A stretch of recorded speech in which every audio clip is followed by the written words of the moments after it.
800-510-6453. Fellowship Home Loans, mortgage lending by the book. Nationwide Mortgage Bankers, DBA Fellowship Home Loans, Equal Housing Lender, NMLS number 819382.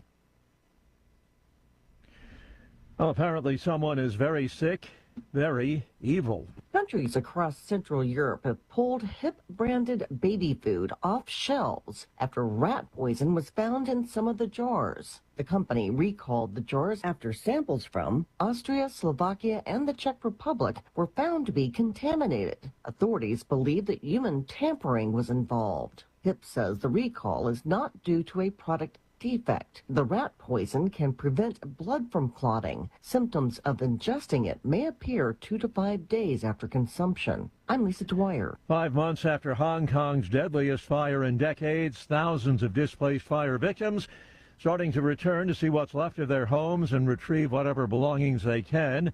Some older residents have been training to improve their fitness, preparing for climbing the stairs of that 31-story building.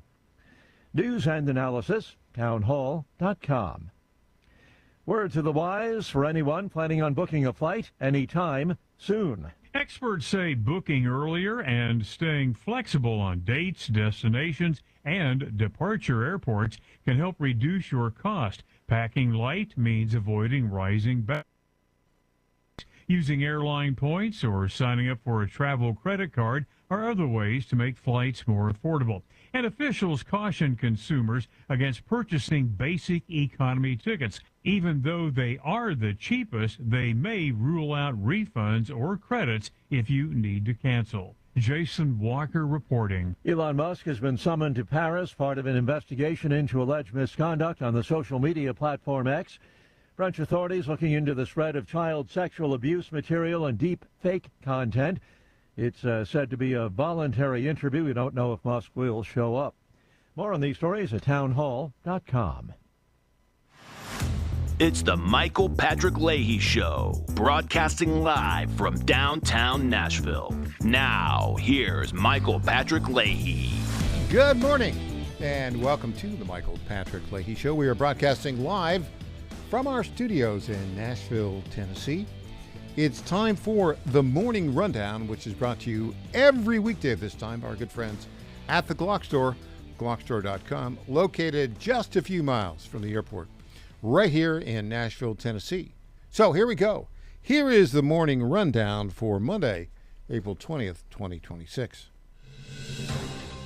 Number one, the blockade of Iran by the U.S. Navy continues as the ceasefire deadline of Tuesday, that's tomorrow evening, looms. Number two, the U.S. boarded an Iranian-flagged ships in the Straits of Hormuz as it tried to run the blockade.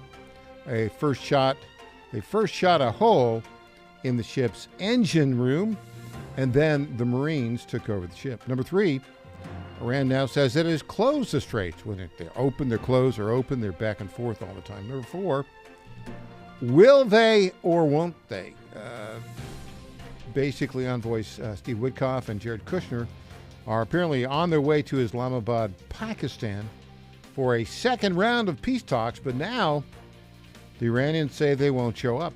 Okay, number five, The Atlantic, which is a magazine that's been around for a long time. Now it's just a website. It's a lefty website owned by Lauren Powell. Who is he? She is the widow of Steve Jobs. It has done an anonymously sourced hit piece on Kash Patel, the FBI director. Patel says he will sue for defamation. We will discuss that at the bottom of the hour with Tom Pappert about the lack of journalism standards by The Atlantic, and I think that Kash has a very good case. He says he'll file it today. We'll see.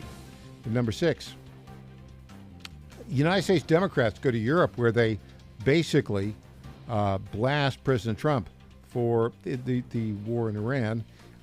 Tim Walz, the mayor of Minnesota, had nothing better to do than to go to Barcelona, Spain to talk to a bunch of commies.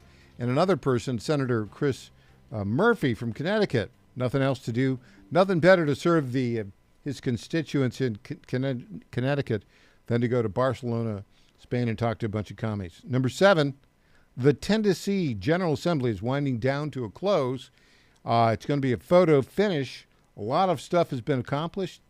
Some still to be determined. We'll have that in our hour 3 of the program. Number 8, Tom Zalistowski, the founder of the We the People Convention in Ohio, will give us a clear view from the heartland about all things political today, and also a little catch up with us on the Vivek Ramaswamy, Amy Acton race for governor there. It's a tight one, surprisingly. Number 9, we'll hear from John Solomon on the potential for legal charges against all those who phonied up the impeachment claims against Donald Trump on Ukraine. And then number 10, Nick Shirley in California. They basically are looking at, I don't know if it's called Stop Nick Shirley, but they're trying to stop journalism in California. Yeah, because why wouldn't they, right? So there you go. That is the morning rundown for Monday, April 20th, 2026, brought to you by our friends at the Glock Store. And, of course, you know, I love talking about the Glock Store. Lenny McGill, the founder and CEO of the Glock Store, a very good friend, started his company in California, decided it was time to move it to Tennessee, came here about 5 years ago. They've been our sponsor ever since. You know, visiting the Glock Store is a treat any day of the year, but during their annual Nashville open house, it's an event to remember. I've been lucky enough to have attended every one of the Nashville open houses, and they are an absolute blast. First, they always have great speakers, including congressmen, senators, and yours truly. I'll speak again this year. And the all-day long free open to the public raffle is likely the best in the country. Last year, they gave away over, wait for it, $25,000 worth of great gun gear, including 3 Glocks, one of which was a GS custom Glock worth over $2,000. This year, the annual Glock open house is on Saturday, May the 30th. I urge all of my Nashville listeners to save the date and go by the the Glock Store here in Nashville on Saturday, May the 30th. If you're not from Nashville, if you're listening all across the John Fredericks Radio Network in Pennsylvania or Virginia or West Virginia or Georgia or online anywhere in the country, get in your car and drive by. Or you could fly, either way, right? I'll tell you what, we're going to do something a little different this year. There are usually hundreds of cars parked around the Glock Store at the open house. And this year, we are going to have a special investigative detail. We're going to count the number of out-of-state plates, and we'll count them by state. And we'll see which state is going to win. Which state other than Tennessee has the most cars parked there? Will it be Kentucky? Will it be Georgia? Will it be Virginia? Will it be North Dakota? I don't think it'll be North Dakota, but hey, maybe somebody from North Dakota will drive all that way down there. That's the Glock Store's 6th annual Nashville Open House. It is Saturday, May the 30th. I'll be there. You should be there too. All right, so lots of action in the Persian Gulf, and particularly in the Straits of Hormuz. This is a pretty dramatic clip. And as you know, the Straits of Hormuz separate, I think it's about a 20-mile narrow passage of the Persian Gulf. On the north side is Iran. On the south side, or maybe, let's just say the south. It's kind of like northeast, southwest, right? You have the Gulf states of, I think, Qatar and United Arab Emirates and Saudi Arabia. But it narrows here in this 20-mile stretch, and it's been mined with mines, et cetera, and been open, it's been closed. And so the United States, and it's international waterways, but Iran's trying to close it off. The United States put a blockade at the edge of this, not allowing any ships to go through. An Iranian flagship wanted to go through. Let's take a look at what happened. Let's listen to this audio. Motor Vessel Tosca, vacate your engine room. Vacate your engine room. We're prepared to subject you to disabling fire. Okay, we gave the flare. Now we're ready.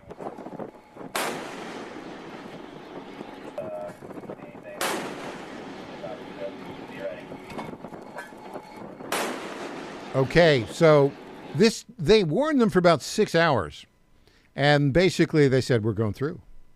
And finally, the United States Navy said, no, you're not. So they hit the engine room that disables the ship, and then Marines landed on it and basically took it over. Now, while this is happening, the fifth column of Democrats who hate America were over in Spain. Here's Tim Walz blasting Donald Trump to a bunch of commies in Barcelona, Spain. Clip 11. We've got a feeble-minded, trigger-happy president who plunged us into a war where no threat was present, with no clear objectives and no exit plan.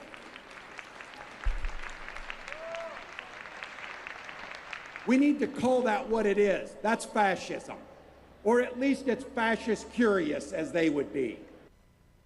Okay, what a complete idiot he is. Yeah, there's a clear plan, clear objective. Yeah, there was an imminent threat. Senator Chris Murphy was there as well, talking to the commies in Barcelona, Spain. Here we go. I want to bring you greetings as well from a nation that is in crisis. I'm not going to sugarcoat the gravity of what we face right now in the United States. This is the most significant threat to American democracy since the Civil War. All right, so a bunch of BS from these Democrats. The Democrat Party now is aligned with the Marxist Islamists who are trying to take over Europe. That's the reality of it. When we come back, trouble for the Clinton-era, Biden-era officials and Obama-era officials who tried to stop Donald Trump.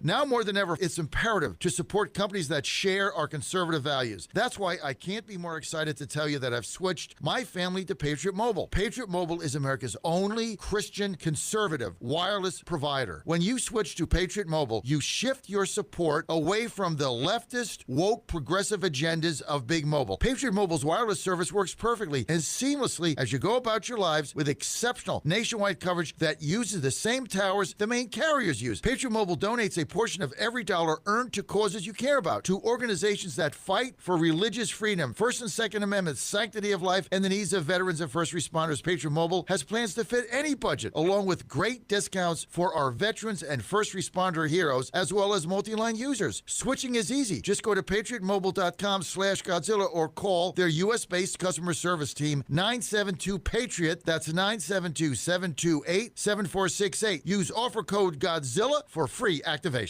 If you owe back taxes, listen carefully to rule number 1. Never go up against the IRS alone. They're cracking down, freezing bank accounts, garnishing paychecks, canceling passports. Even your home or business could be at risk. But here's what they don't tell you. The IRS has powerful tax relief programs that could save you thousands if you qualify. That's why smart people call Optima Tax Relief, America's #1 tax resolution firm. Nobody knows these programs like the experts at Optima. Their team of tax attorneys and licensed professionals have resolved over $2 billion in tax debt for people just like you. The IRS is not stopping, so don't wait, and don't take them on alone. For tax help you need, for tax help you can trust, call Optima today for a free consultation. Call 800-780-3599. 800-780-3599. 800-780-3599.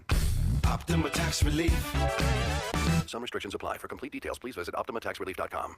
The Trump administration has brought a lot of positive changes when it comes to fixing our broken healthcare system, but there's only so much the government can do. And if we really want to make America healthy again, that starts at home, and that's where the Wellness Company comes in. The Wellness Company allows you to make sure you're prepared for whatever happens with their prescription medical kits, which contain an assortment of life-saving medications and guidebooks to assist in the proper use of these medications. The Wellness Company also offers a variety of health products, from parasite cleanses to methylene blue to weight loss and so much more, helping you stay healthy and live a longer, better, healthier life. Make America healthy again. That starts at home. So do your part and protect the health of you and your family. All you have to do is go to twc.health/Godzilla today and order. That's twc.health/Godzilla. Use promo code Godzilla to save 10%. That's twc.health/Godzilla. Congratulations to my friend Michael Patrick Leahy on 9 years of journalistic excellence. I'm Lenny McGill, owner and founder of the Glock Store here in Nashville, Tennessee, and a proud sponsor of Michael Patrick Leahy's Tennessee Star Network for over 5 years. When we started, he was on just one local station. Now, he's on 20 stations. His motto, find the truth and report it. And as long as he sticks to that, we'll stick to being a sponsor. And next year, Michael, let's have a party for you right here at the Glock Store. This is State Senator Mark Pody. Government is limited to what it is supposed to do. One of the things that is critical that we're supposed to be working on is transportation. Here in Middle Tennessee, our roads need more help. As your state senator, we are focused on getting more money reoccurring without a new tax increase for our roads here in Tennessee. This is State Senator Mark Pody. Paid for by Campaign for Mark Pody, Christina Hibden, Treasurer. Welcome back to the Michael Patrick Leahy Show. Now, here's Michael Patrick Leahy. Welcome back. Has there been a deep state effort against Donald Trump since the day in June 2015 that he came down the escalators? The answer would be yes, and the evidence is piling up. Here is John Solomon talking about the famous Brennan Hunter laptop effort to get Joe Biden elected in 2020. Clip 4. A short while ago, Just the News obtained this email. This is a very important email. It comes from the former CIA director, Mike Morrell. Yes, the guy that organized that letter from the 51 intelligence professionals who tried to fake you into thinking that the Hunter Biden laptop was Russian disinformation when it wasn't. It is between him and John Brennan, one of the signatories. You know who John Brennan is? He was Obama's CIA director, right? He's the guy that told Obama, hey, Hillary Clinton is doing a dirty trick on Donald Trump called Russia collusion. Well, this is just before the presidential debate between Donald Trump and Joe Biden. Hunter Biden's laptop is flinging out there. This is what Mike Morrell, former CIA director, tells his successor, John Brennan. Hey, sign this letter because I'm, quote, trying to give the campaign, particularly during the debate on Thursday, a talking point to push back on Trump on this issue. A man with a security clearance, a man with the title of CIA director, knew that he wasn't creating an intelligence product, a Merrick civic duty with 51 people. He was trying to create a political moment. Damning evidence. We'll try to find out if Congress has this letter, but this is a very important piece. It is the ultimate proof that what went out on that letter was a political dirty trick coordinated with the Biden campaign. Yeah, everybody knew it at the time, but it had the impact of getting, in part, helping Joe Biden, quote, win the 2020 election. Now, Kash Patel was on Mornings with Maria yesterday, and he talked about arrests coming up soon. This actually with or related to the earlier attempt to get Trump the Ukrainian call impeachment. Clip 14. I lived through it, and the media came at me then, too. That just shows you that when you're over the target, you keep pummeling the target because the media is going to try and pummel you. We are not going to take this and have not taken this laying down. We did already indict former Director Comey, and that's going through the judicial process. But we also, at this FBI, even though we uncovered what we uncovered back in the House Intel days, I had to come in here and find rooms that they hid from the world. I had to come in here and find access on our computer systems in restricted and prohibited case files that they purposely put in places for no one to see and find. We have found all this information. We are working with our Department of Justice partners, and I am never going to let this go because they not only have personally attacked the presidency of the United States and President Trump, but they tried to thwart our elections and rig the entire system. And that is not something that is going to stop. That is not something I'm going to allow on my watch. Right. But you just have to remember, they built this disease temple over 20 and 30 years. We've got all the evidence. I can announce on your show that we've got all the information we need. We're working with our prosecutors at the Department of Justice and their Attorney General Todd Blanche, and we are going to be making arrests. And it's coming, and I promise you, it's coming soon. Well, what Cash, hold on, because when you started this interview, you said, Maria, you and I have been working together for a long time, and this is exactly what you were referring to. You were on my show repeatedly talking about the Russia collusion story, and our audience wants to know why there's never any accountability. But specifically, the question that I asked you was about election integrity and whether or not you have any information to verify what President Trump says all the time, which is the election was rigged.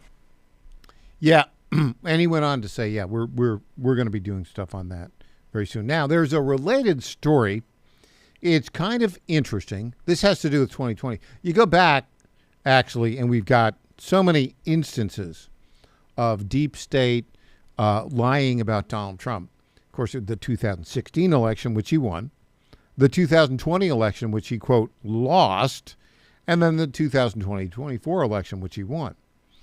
Now, what's interesting is if you follow this story, you know, Tina Peters, who was a county clerk in Mesa County, Colorado, who was suspicious about the results of the 2020 election and suspected there had been some skullduggery and called an expert in to take a look at some of the voting equipment. Because she did it in a way that some said was not consistent with the law, she ended up being prosecuted and convicted by, well, let's say a kangaroo court in Colorado. It was vindictive prosecution, and they've put this 70-year-old Gold Star mother in a Colorado state prison on a 9-year term. Now, that case has gone up to the Supreme Court of Colorado. They have sent it back to the trial court and remanded because they thought the sentence was too harsh. We'll see what that trial court does. But there's an interesting twist and turn about this. Let's go to clip 23 right now. And I want to turn to something we're going to break right here, right now. I just got this before I came on air. The team will put it on air right now. Remember Tina Peters? She was the election clerk in Colorado that was sent to prison and convicted for her efforts to raise questions about election issues during the 2020 election in that state. Well, today, Just the News obtained this letter showing that the Deputy Attorney General in the federal government is working, Todd Blanche, is asked the Bureau of Prisons to find any way they can legally to move Tina Peters out of Colorado State Prison and into federal prison. Now, that could signal several things. One, they're worried about her safety. Two, that she might become a witness in some future federal investigation. Therefore, having her in federal custody would be a part. We don't know the reason for this request, but we have confirmed that this request has occurred. Breaking news, the story is going to be up on justthenews.com. You got it first because you watch us here at Real America's Voice. Yeah, now that's quite interesting, don't you think?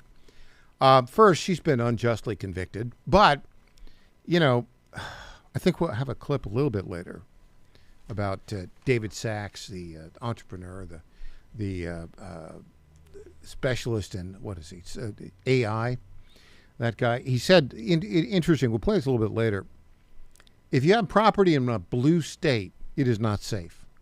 I think he's right about that. Do we have that clip from David Sachs? Let's play that right now. Let's play it right now. LA did something a little different but similar. Is they introduced that 5% mansion tax. It's on like all the areas except for like Beverly Hills and San Francisco has that too. Yeah, San Francisco got that too. I think it's actually like 6% in San Francisco. San Francisco, it's 6% over 25 million, and it starts at 5 million. So there's a transfer tax, an excess transfer tax above $5 million properties that scales up above 25 million to an extra 6% on top of your brokerage commission. So when you sell a house in San Francisco, you're paying 13% now. Which is why you look at the transaction volume in the LA real estate market, and it's just completely dried up. You know, people aren't doing the house flipping anymore, like that kind of stuff, because the transaction costs are too high. But it just shows, I mean, again, this tax was imposed retroactively. For example, I had my house in SF, and then they just take, you know, a couple of rooms of it. And we talked about this on the show when it happened.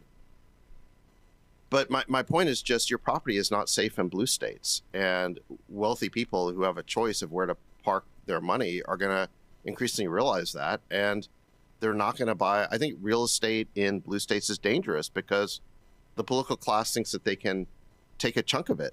And, you know, wealthy people are going to react to that and they're going to move their money elsewhere. Let me add to that. And this is related. this is a huge change in America. Your property is not safe in a blue state. But if you are a conservative, your liberty is not safe in a blue state. And, Tina Peters is an excellent example of that. I think this is another reason why people are going to start cutting all of their ties with blue states. New York State. I mean, what states could possibly use the legal system and extort it to or change it or use it in a corrupt way to hurt conservatives? I think pretty much every blue state is moving in that direction. We've never seen this before in the United States of America. And I think it's a very dangerous trend. Speaking of dangerous trends, a blue state resident, Lauren Powell, the widow of Steve Jobs, who's worth, $1 gazillion, is financing the Atlantic Monthly. And the Atlantic Monthly on Friday afternoon, published a story with no sourcing other than anonymous sources, making all sorts of scurrilous smear claims about Kash Patel. Well, he's not all that excited about it. And he said he's looking at suing him. Clip 9.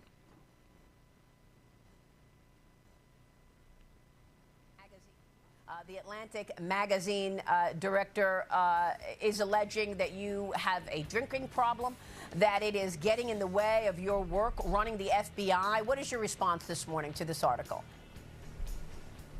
Look, Maria, you and I have been at this together for a long time, whether I was leading the investigation on Russiagate back in the House or my time in the Trump admin 1 and now. And the results, I say, speak for themselves. If the fake news mafia isn't hitting you personally with baseless information in Washington, D.C., then you're not doing your job. And it's louder than ever because this FBI, under President Trump's brilliant leadership in backing the blue and backing law enforcement, this FBI has the most prolific year in crime reduction in the United States. He ends up saying he's going to sue him today. We'll see. We'll talk about that with Tom Pappert after the break. Now more than ever, it's imperative to support companies that share our conservative values. That's why I can't be more excited to tell you that I've switched my family to Patriot Mobile. Patriot Mobile is America's only Christian conservative wireless provider. When you switch to Patriot Mobile, you shift your support away from the leftist, woke, progressive agendas of Big Mobile. Patriot Mobile's wireless service works perfectly and seamlessly as you go about your lives with exceptional nationwide coverage that uses the same towers the main carriers use. Patriot Mobile donates a portion of every dollar earned to causes you care about, to organizations that fight for religious freedom, First and Second Amendments, sanctity of life, and the needs of veterans and first responders. Patriot Mobile has plans to fit any budget, along with great discounts for our veterans and first responder heroes, as well as multi-line users. Switching is easy. Just go to patriotmobile.com/Godzilla or call their U.S.-based customer service team, 972-PATRIOT. That's 972-728-7468. Use offer code Godzilla for free activation. Ponder this. We intake oxygen every time we breathe, and breathing is how we stay alive. When God first created man, he breathed life into him. Our Lord also breathed spiritual life into his apostles and filled them with the Holy Spirit at the first Pentecost. Oxygen is a source of life both physically and spiritually. It's the same with fire. Oxygen is needed in order to keep a fire burning, which begs the question, are you on fire for the Lord, or has your spiritual oxygen been extinguished? To answer this, we must go to the source. The source of our spiritual oxygen is the Lord himself. Without him, there is no life within us. Those are his words, not mine. We are called to tap into this life source by baptism, daily prayer, and receiving the sacraments, especially Holy Communion if you are a Catholic, in the state of grace. If we tap into this life source every day, our lives will be filled with the love of the Lord, our spiritual oxygen. I'm Susie Kelly, and I am passionately Catholic. Bad decisions limit future options. Make enough bad decisions and you will destroy your life. Listen to The Flatline with your host, Rick Hughes, every Sunday morning on the John Fredericks Radio Network. The Flatline describes a main line of resistance in your soul, built on God's Word. Join us every Sunday morning for 30 minutes of inspiration, motivation, and education, all without manipulation. That's The Flatline with Rick Hughes, heard here every Sunday at 8:30 a.m. on the John Fredericks Radio Network. Washington is wasting $500 million every year on a federal supervision system that doesn't work. Probation officers are overwhelmed. Resources are going to people who pose zero threat, while actual dangerous individuals slip through the cracks. The Safer Supervision Act stops the waste and refocuses every dollar on protecting families from harm. President Trump's own pollster found about 80% of Trump voters want this fixed. It's time for Congress to get this done. Stop the waste. Protect our communities. Visit safersupervision.com. Paid for by the Reform Action Fund. My fellow Americans, I have to tell you about my good friends at D.T. McCall & Sons. They have furniture and appliances and a lot more. They've been family-owned in Middle Tennessee for over 100 years, and they're not going to rip you off. No hidden charges, no delivery charges, no charges for all of the crazy things. These are sick people at the lumber yards. These are very sick people. They charge you for cords and hoses and haul off. They charge you for all of these things. They call them hidden charges. It's the type of surprise that you don't want to see. It's like an October surprise, but it's worse. D.T. McCall & Sons, they're not going to do that. They're great people. They're going to give you a great deal. With locations in Lebanon, Carthage, Lafayette, Cookeville, and Franklin, D.T. McCall & Sons will give you the deal of your life. Check them out today or go to dtmccalls.com. Impersonator not endorsed by Donald Trump. Welcome back to the Michael Patrick Leahy Show. Now, here's Michael Patrick Leahy. Welcome back to the Michael Patrick Leahy Show. We have some breaking news. Kash Patel, just a few minutes ago, filed a $250 million defamation suit against The Atlantic and the magazine and the author, Sarah Fitzpatrick, who wrote a story based upon 24, quote, anonymous sources and no evidence whatsoever. That's a smear piece. The headline of the story is the FBI director is MIA, and there are 19 errors of fact that his attorney, Jesse Banal, told them about in a letter they wrote to them in Friday morning. The Atlantic said, oh, no, we're going to publish this anyways. Tom Pappert, what do you have on this?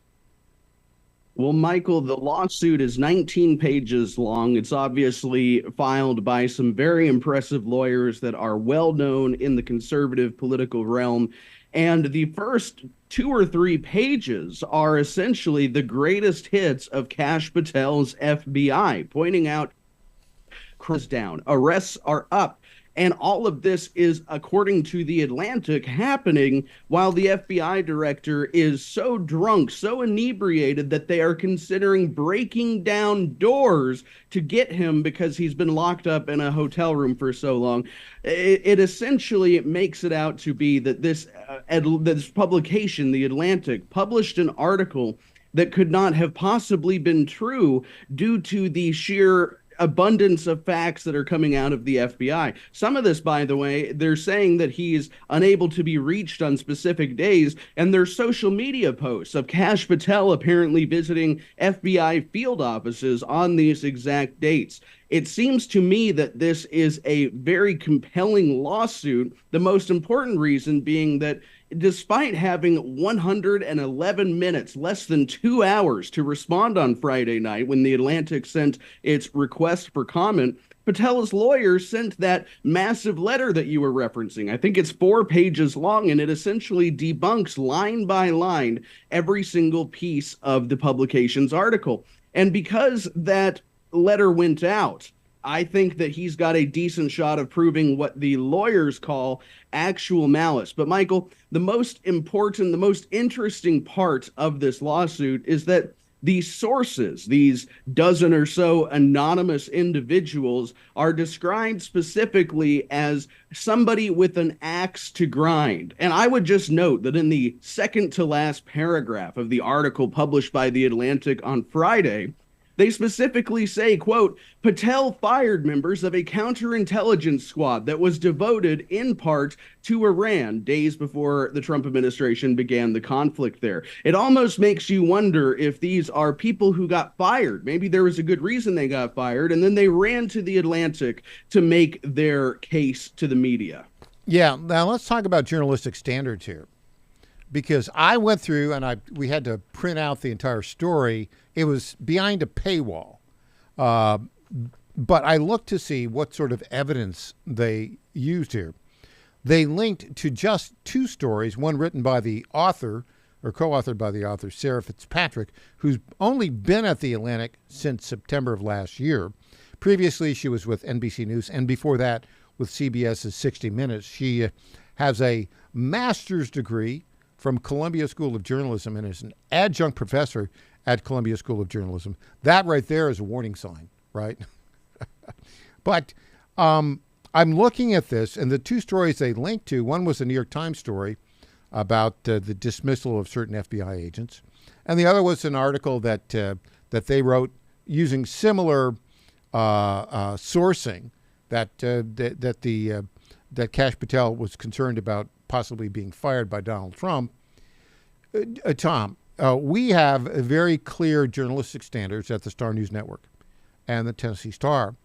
I'm looking at this, and it seems to me that the only sources that Sarah Fitzpatrick and the Atlantic have for this story, the FBI director is MIA, is anonymous sources, verbal statements from about 24 anonymous sources. Tom, if you came to me and you had a story about a public figure and you told me that all you had were 24 anonymous sources who either were current or former employees of FBI, how would I respond to your story based upon our style guide and our standards of journalism here at the Star News Network? Well, Michael, I've never made such a ridiculous phone call or request because I think that anybody with the brain could see how it would end. You would say, well, you would probably be upset with me and say, well, Tom, that's not the type of reporting we do here. How come none of these sources, if you have so many of them, are willing to go on the record? That's a red flag.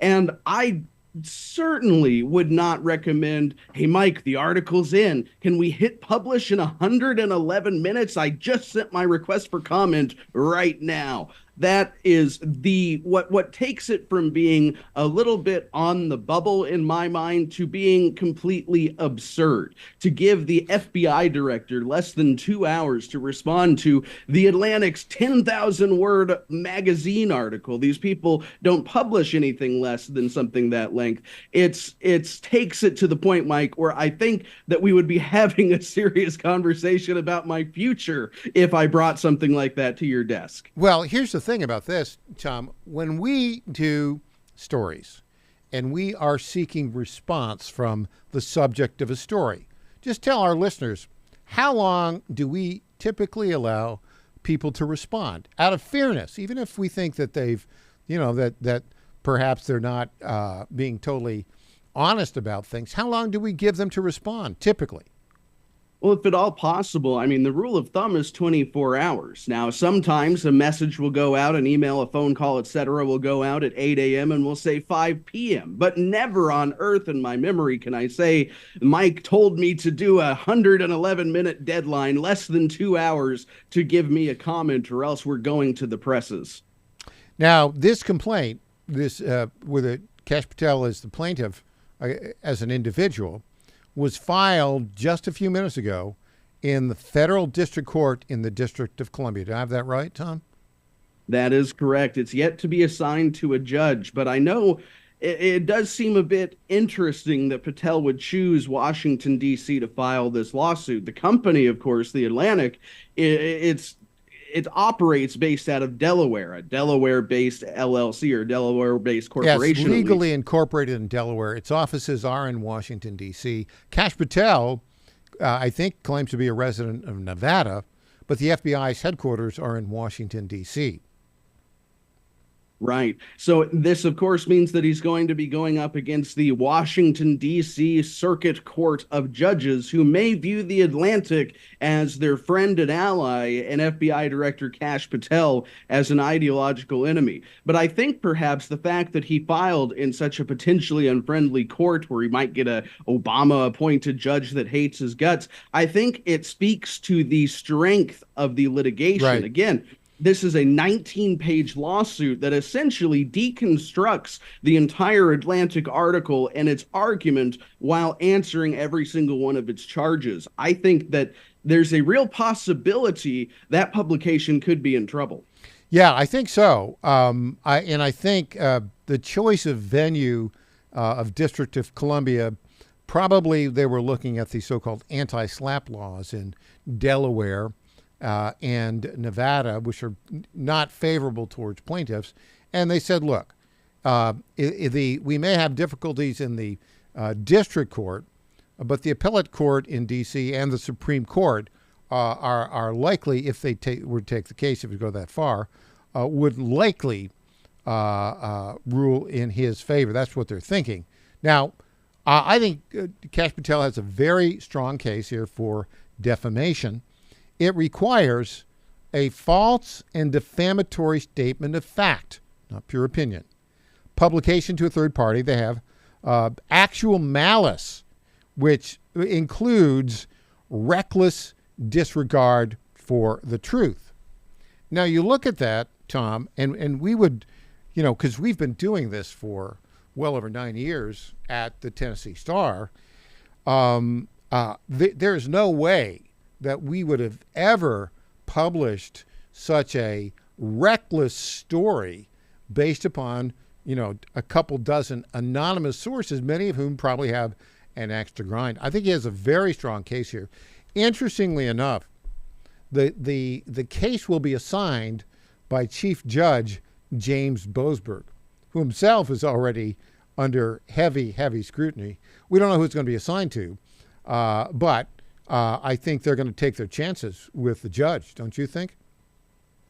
Oh, I think that's probably the case. Again, this typically, when you talk about a public figure having their reputation damaged to the point where they can sue over it, it's almost impossible. But this is a rare situation where, in my opinion, it seems to check all the boxes, because Kash Patel, despite having that short deadline, actually managed to respond. Both the FBI responded, Sure. They got statements from people in the story, and then they sent a 4-page letter. So they had essentially a deconstruction of the entire article before they hit publish, and they didn't change substantially the article. If that is the case, I think Patel might be right. This might be a legal layup.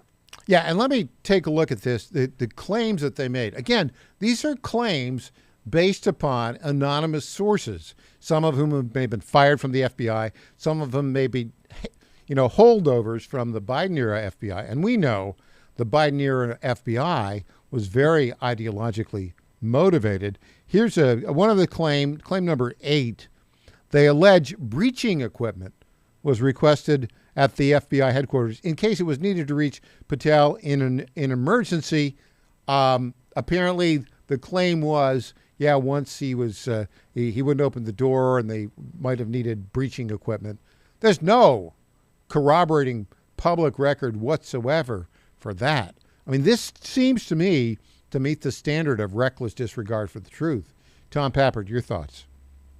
Well, that's just one of these absurd claims, Michael. They list 17 of them that they categorically deny in this lawsuit. Patel's lawyers list 17 of them. And one of them is, of course, that he's getting drunk at a Washington, D.C. bar where government officials in the Trump administration hang out. That's a public venue. People go there. People have their cell phones there. A report came out, I believe, just last week about one of Kari Lake's staffers getting into it with Ruben Gallego. This is not like a closed-door super secret, you got to know the passcode like during Prohibition venue. And yet they go with anonymous sources rather than anybody who might have been in the room to see Patel get sloppy drunk. Hey, when we come back, allegedly. When we come back, I'm going to start with the lead of this story. Unbelievable. Back with Tom Pappard after this.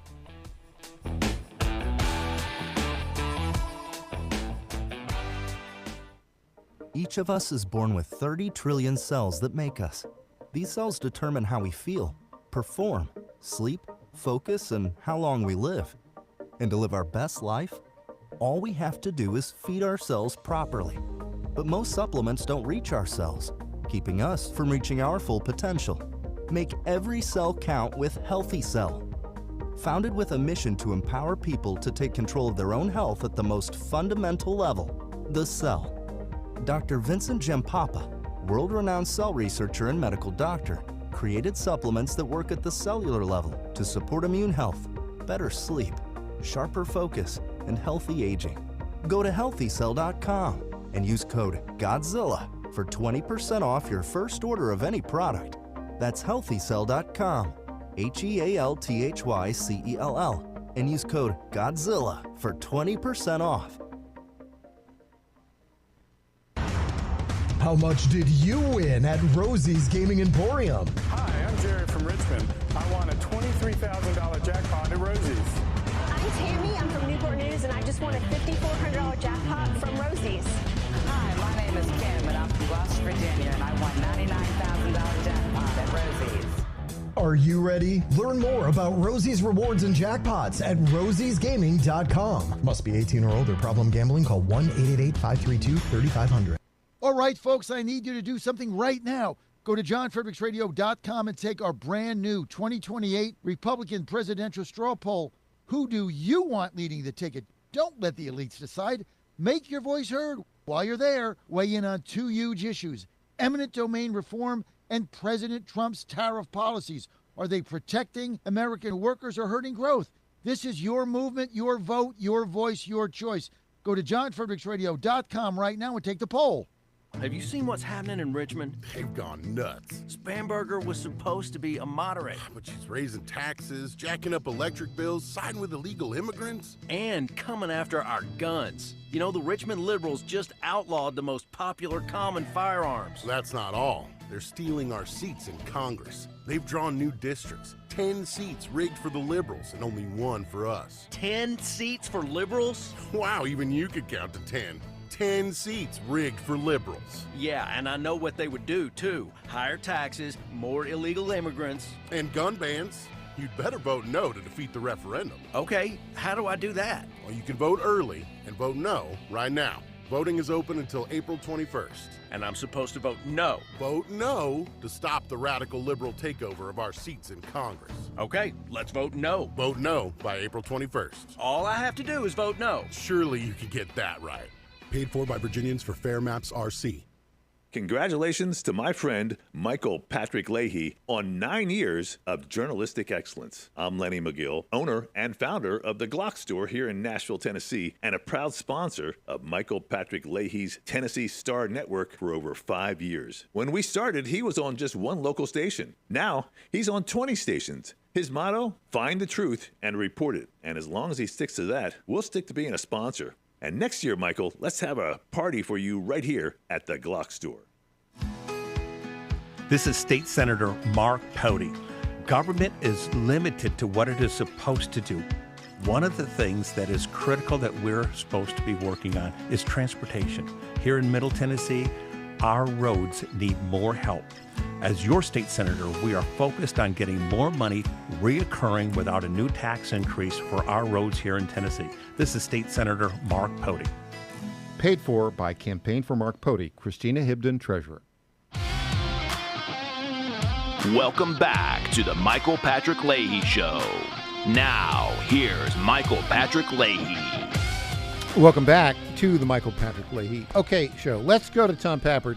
I want to deconstruct this reckless disregard for the truth as seen in the article published at The Atlantic, owned by basically Lauren Powell, the widow of Steve Jobs, and written by Sarah Fitzpatrick. Meanwhile, the editor who approved this, Jeffrey Goldberg, is the same guy who, 8 years ago, came up with the anonymous source who said Donald Trump called the American soldiers in a Normandy cemetery losers. Remember that?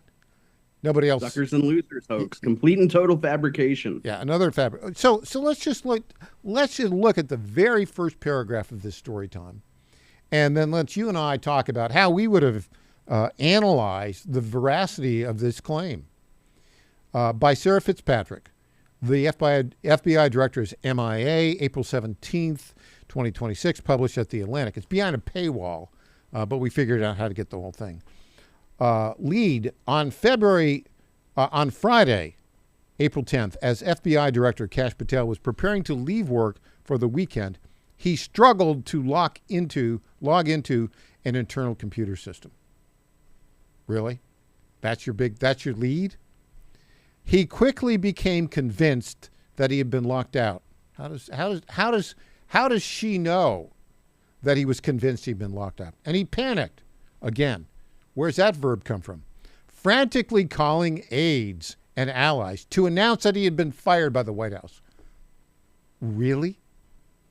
He announced that to his aides and allies? According to, quote, 9 people familiar with his outreach. 9 people familiar. What does that mean? Familiar with his outreach. Let's get to the core of that, Tom. If you wrote an article if you wrote a lead paragraph that said somebody had been fired according to 9 people familiar with his outreach, how would I respond to that? You would have to ask me, what on earth does that mean? And I would be forced to admit, this is my interpretation of what the Atlantic might have meant. I'm not a mind reader. I'm not inside Miss Fitzpatrick's mind. But if I had to hazard a guess, that would mean they're potentially reporting Patel texted or called or emailed somebody to the effect of, I think I just got fired. And then 9 people confirmed, yeah, I saw Kash Patel send an email. That's what that sounds like to me. 9 people familiar with his outreach. That is ridiculous. How does one become, quote, familiar with outreach? Somebody told somebody told somebody? Or if you're walking down the hallway and you hear the boss is on the phone, are you now familiar with his outreach? 2 of these people, Sarah Fitzpatrick goes on to write, described his behavior as a, quote, freak out, end quote. She quotes these people, but doesn't name them. That entire lead paragraph smacks of smear and reckless disregard for the truth, in my view, Tom Patrick. What do you think? Well, when they have an email from Patel or they have a response from his office and then they have a letter from his lawyer saying that it's completely and utterly false, then yes, I do think that's a reckless disregard for the truth because they should have changed the lead paragraph. In fact, the entire thesis for the story should be changed when you have such a fundamental rejection of your narrative. You essentially have to go back and forth the entire story. Now, that would be the appropriate way to have journalistically handled this lead paragraph. We have a bunch of sources who say Patel has a serious drinking problem, but the agency says he's on the up and up. I'm sorry, Ms. Fitzpatrick, it is a boring story when you write it that way, but sometimes the news is boring. We didn't sign up to be celebrities. Yeah. Now, what's interesting about this is because the use of sources is something that needs to be used sparingly, it seems to me. And now we have a couple of our stories, we cited sources, but so for instance, take our story about Kilmar Abrego Garcia, right? The one that we broke. And then we had sources familiar with the situation who told us that he was released from his traffic stop in November of 2022 at the direction of the FBI, the Biden-era FBI. Now, we talked to a source. We are credible in the sense that we use sources rarely, but people know that we are connected to folks. And as it turns out, all of the evidence that came out absolutely confirmed the veracity of our reporting. That's how you use sources sparingly, but only when you know that it's going to be confirmed in the end. This is not the standard that the Atlantic uses or Sarah Fitzpatrick uses. Your thoughts on that, Tom Patrick? No, and the sources that they use don't make the same types of black and white factual allegations that you might see in the Tennessee Star. So, for example, with Kilmar Abrego Garcia, that was 1 year and 2 days ago, by the way, Michael. It was April 18th of last year that we broke the first story. But we reported on that date that he was stopped by Tennessee Highway Patrol sometime in the month of late November, early December 2022. We had very specific facts that we were then able to go to the government and say, did this happen, yes or no? And very quickly, the Tennessee Highway Patrol did confirm, yes, this did happen. But what you're seeing in the Atlantic is kind of like vibe reporting, I guess you might call it, where they're saying, we've got 12 sources who tell us that Kash Patel made them feel icky. How do you come back against that? You can't. It's you a cannot smear. disprove a feeling. It is evidence of reckless disregard for the truth, and I think Kash Patel has a very strong case for defamation. I think he's going to end up winning it. Tom Pappert, thanks so much for joining us. Always a pleasure, Michael. When we come back, The View from the Heartland, Tom Zalistowski with the We the People Convention.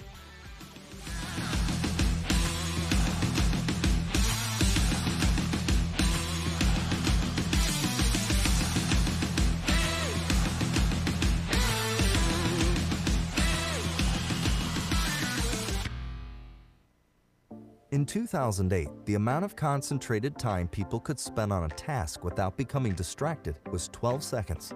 5 years later, it was only 8 seconds, 1 second less than a goldfish. If you're often distracted or have trouble recalling information, you're likely to fall behind in the demanding, fast-paced 21st century. In other words, brain performance is more critical now than ever. Boost your brain power with Healthy Cells Focus Plus Recall. Science-backed nootropics to help you sharpen focus, concentrate longer, enhance recall, improve mental speed, learn rapidly, and be more alert. It's a pill-free brain supplement made with maximum absorption ingestible gel technology, designed to feed your brain at the cellular level. Take it for a test drive. Go to healthycell.com and use code GODZILLA for 20% off your first order of Focus Plus Recall. That's healthycell.com, code GODZILLA for 20% off. President Trump is already transforming Washington, D.C., making it the safest, cleanest, and most beautiful city in the world. But we need fighters on the ground to keep it going. I'm John Fredericks, and I'm running for chairman of D.C. GOP Ward 2 to make sure Trump's vision for this city becomes a reality. Safe streets, clean neighborhoods, and yes, rat-free. Go to MakeDCGreat.com. That's MakeDCGreat.com right now and send a donation. Let's finish what President Trump started. Donation limit $200. I'm John Fredericks, and I paid for this ad. John Fredericks loves his radio and TV audience, but did you know how to follow the Godzilla of Truth wherever you go? Download the John Fredericks Radio Show app to listen live nationwide. For the daily chit-chat, Trucking the Truth, download the Getter app and join the morning fun on Getter Live from 6 to 10 a.m. Follow John Fredericks on Getter, Truth Social, or Twitter at JF Radio Show. WJFN, Goochland, Bon Air, Chester, 100.5, 107.7, 92.7 FM, AM 820, and WJFB, Portsmouth, AM 1650. Breaking news this hour from Town Hall. Amit Thomason. Things are heating up again between the U.S. and Iran. President Trump announced that U.S. negotiators would head to Pakistan on Monday for another round of talks with Iran. But then the U.S. seized an Iranian-flagged cargo ship trying to get around a naval blockade. Iran denounced the seizure, and the incident threw into question plans for more talks. A 2-week ceasefire is set to expire Wednesday. White House correspondent Craig Clugston. Another suspected drug-running boat and blown to bits by the U.S. military in the Caribbean Sea. A refund mechanism for businesses that paid tariffs were struck down by the Supreme Court goes online today. U.S. Customs and Border Protection says importers and their brokers were able to begin claiming refunds online beginning at 8 a.m. It's the first step in a complicated process that also might eventually lead to refunds for consumers who were billed for some or all of the tariffs on products shipped to them from outside the United States. In a 6-3 decision, the Supreme Court ruled in late February that President Donald Trump usurped congressional taxation authority when he set double-digit import tax rates on products from almost every other country. Bernie Bennett reporting. Strong storms have dealt a heavy blow to the nation's midsection in recent days, flooding rains, damaging hail, and fierce winds. As you go from the winter season into spring and summer there's that transition season. Or, with the weather's transitioning there where you're going from the predominantly colder air to the predominantly warmer air. And we tend to get more intense storm systems this time of year. And that's David Cousins at the National Weather Service. On Wall Street this morning, stocks so far have been bouncing between small gains and losses. Right now, the Dow is down. It's off about 118 points. NASDAQ, 173 points lower. More on these stories at townhall.com. Maybe this is you too. There's enormous frustration right now with healthcare costs. It is amazing. Healthcare costs for families in the last 20 years have almost tripled, and it just keeps getting worse. All this to say, this is why MediShare is so in demand right now. People are looking for alternatives, And MediShare is proven you can save thousands of dollars a year and actually like it more. Over 1 million Americans are now part of healthcare sharing, and MediShare is the gold standard. It's trusted, it works. It's been helping people save money and have peace of mind now for 30 plus years. It's not some big impersonal thing either. It's a community of people like you helping each other. So yeah, if you're frustrated too, here's your chance to make a refreshing change. You'll notice the difference as soon as you call. They're easy to talk to. You can get a price within 2 minutes. Here is the number. Call 844-94-BIBLE. That's 844-94-BIBLE. 844-94-BIBLE. We are hearing some tough talk from north of the border. The Canadian Prime Minister said his country's extensive trade ties with the United States were once a strength, but have become a weakness. Canada sends almost 70% of its exports to its southern neighbor, but President Trump's tariffs on steel, aluminium and cars have damaged the Canadian economy. Mark Carney said Canada couldn't control disruption from Washington, but his government was actively working to diversify investments and to sign trade deals with other countries. He also said Canada had faced down such threats before, citing a U.S. invasion in the War of 1812, and he praised the military leaders who fought off that threat 2 centuries ago. That's the BBC's Ian McWilliam. British police have arrested 2 teenagers in connection with the weekend arson attack on a synagogue in northwest London. Jewish leaders expressing concern about a wave of recent incidents targeting their community. The suspects ages 19 and 17. News and analysis, townhall.com. Run, robot, run. You really have to see this. A humanoid robot with legs about 37 inches on a racetrack running a half marathon. At the race in Beijing on Sunday, the robot using autonomous navigation ran the 13-mile race in 50 minutes, 25 seconds. The human record about 57 minutes. Zhao Didu, test development engineer at Honor, the Chinese smartphone company that made the robot, says from the very beginning of the design, our robot was modeled on outstanding human athletes. And Du says the robot is equipped with a very powerful liquid cooling system. I'm Donna Warder. Today, they are reenacting the midnight ride of Paul Revere, but this ride is taking place in the daytime. The horse and rider also will have a police escort, commemorating the 251st anniversary of a key moment, the early days of the American Revolution. More on these stories, townhall.com. It's the Michael Patrick Leahy Show, broadcasting live from downtown Nashville. Now, here's Michael Patrick Leahy.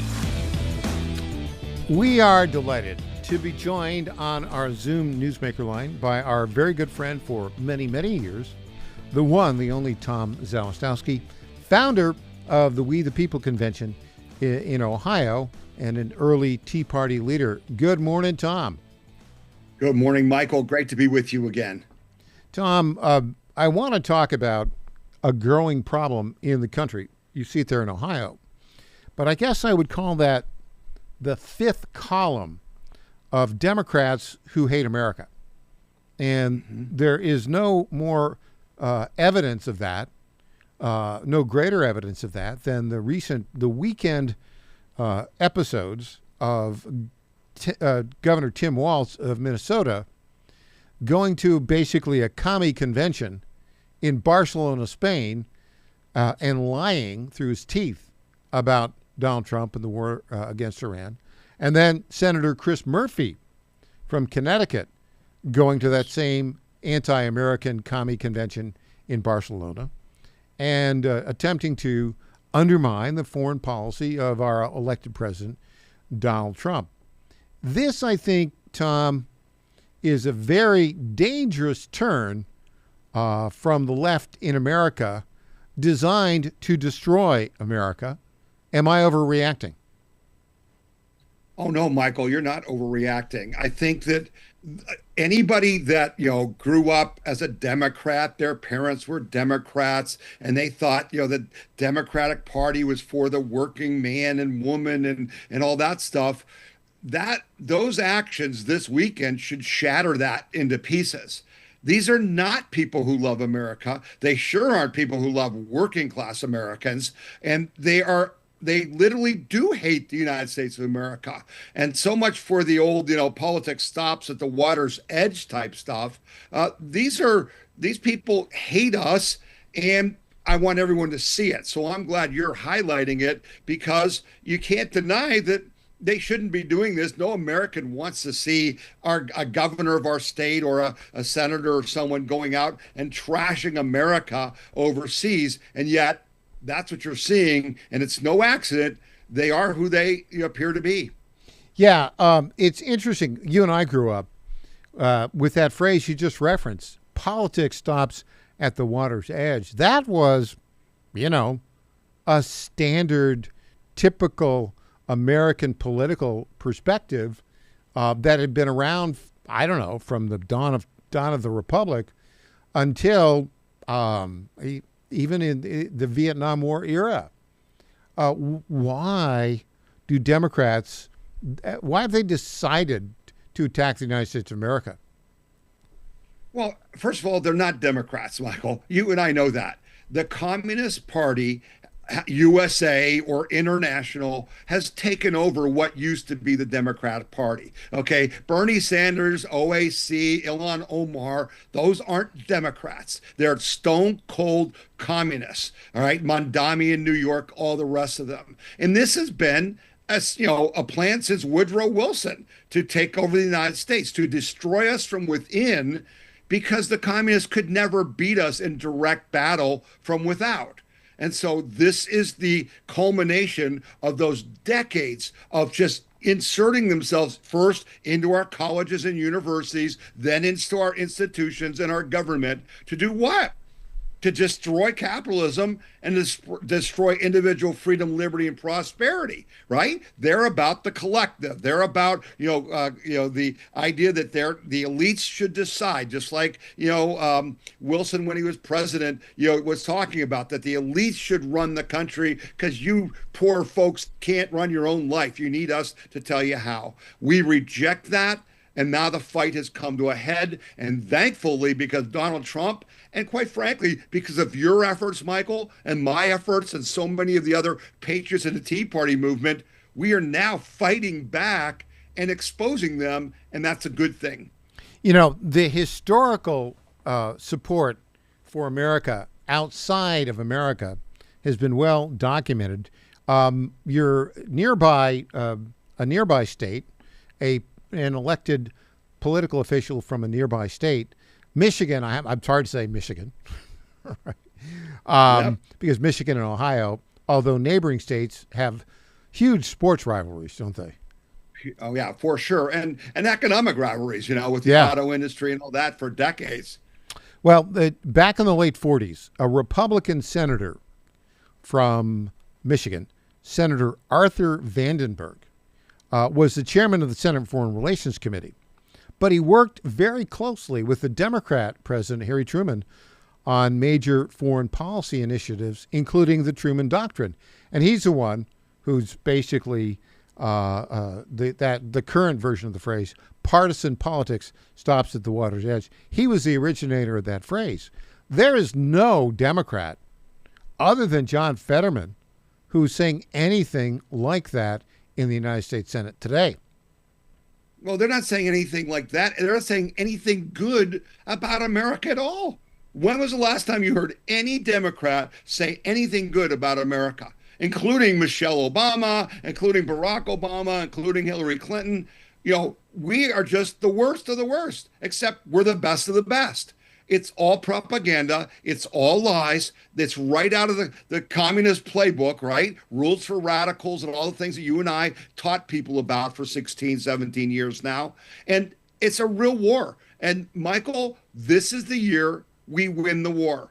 I am convinced of this. If we can, I think the Supreme Court is going to decide that election day is election day. I think the Supreme Court is going to rule that racially gerrymandered districts are illegal. I think that Harmeet Dillon is going to win in the courts to get the voter rolls in all the states cleaned of dead people and illegals. If you do that, Michael, they can't win dog catcher. They will be done as a party. That is our goal. Our goal is not to hold the House and the Senate. Our goal is to make the former Democratic Party go the way of the Whigs and drive the commies out of our government and then out of our country.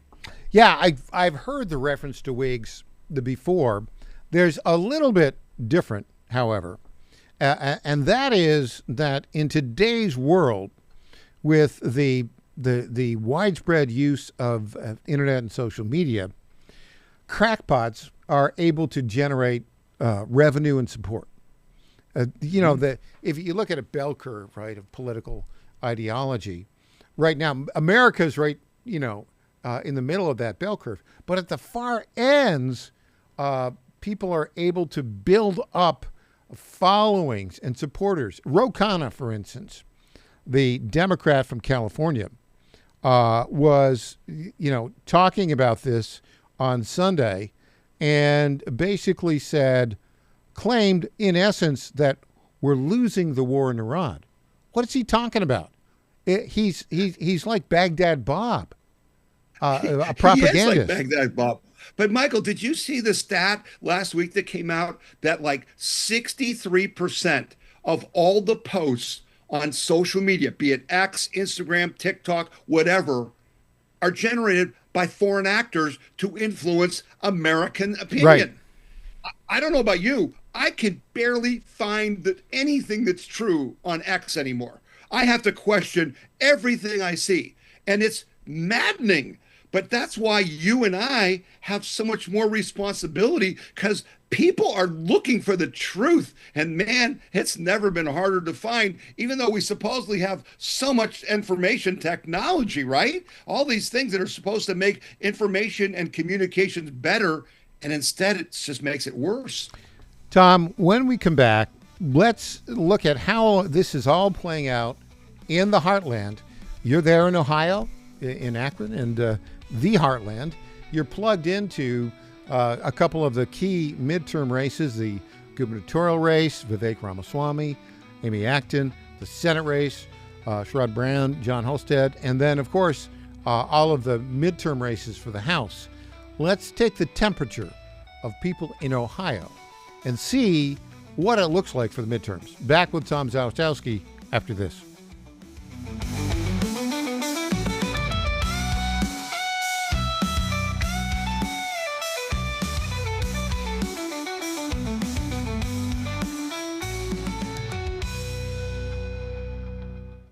Hey folks, Al Green here for SatPhone. When you're on the go, you want to know you're connected. If it's a family vacation or an off-the-grid escape to a remote destination, having reliable communication helps you feel safe and secure. You can't afford to find yourself in a dead zone. That's why you need SatPhone. SatPhones are reliable, durable, and give you global coverage. If you can get outside, you can get in touch. It's that simple. Make calls from your SatPhone to any regular cell phone in the United States. The phones are $1,500 value, but you can get yours free. Just sign up for a 15-month plan, $94.95 a month. Get 150 minutes monthly that roll to the next month. Go 3 months without using them, that's fine. Yes, 3 months, 450 minutes, all yours. Visit SAT123.com or call 855-980-5830. SAT123.com, 855-980-5830. Get surety and security with your SatPhone. Call now.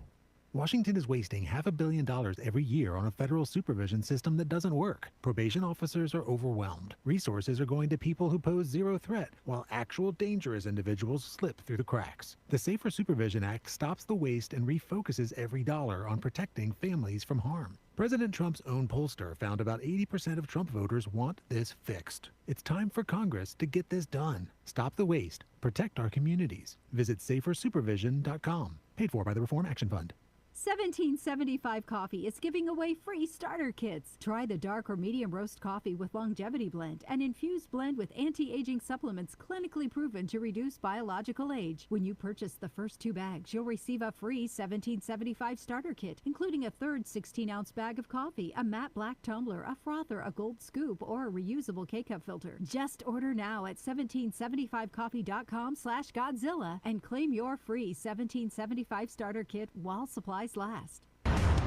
How much did you win at Rosie's Gaming Emporium? Hi, I'm Jerry from Richmond. I won a $23,000 jackpot at Rosie's. I'm I'm Tammy. I'm from Newport News, and I just won a $5,400 jackpot from Rosie's. Hi, my name is Kim, and I'm from West Virginia, and I won $99,000 jackpot at Rosie's.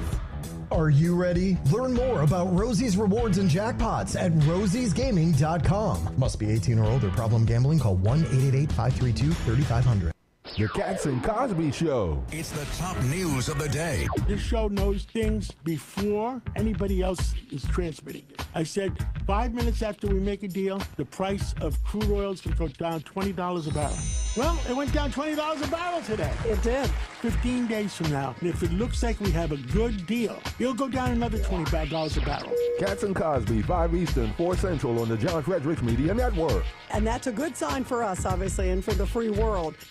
Congratulations to my friend Michael Patrick Leahy on 9 years of journalistic excellence. I'm Lenny McGill, owner and founder of the Glock Store here in Nashville, Tennessee, and a proud sponsor of Michael Patrick Leahy's Tennessee Star Network for over 5 years. When we started, he was on just one local station. Now, he's on 20 stations. His motto, find the truth and report it. And as long as he sticks to that, we'll stick to being a sponsor. And next year, Michael, let's have a party for you right here at the Glock Store.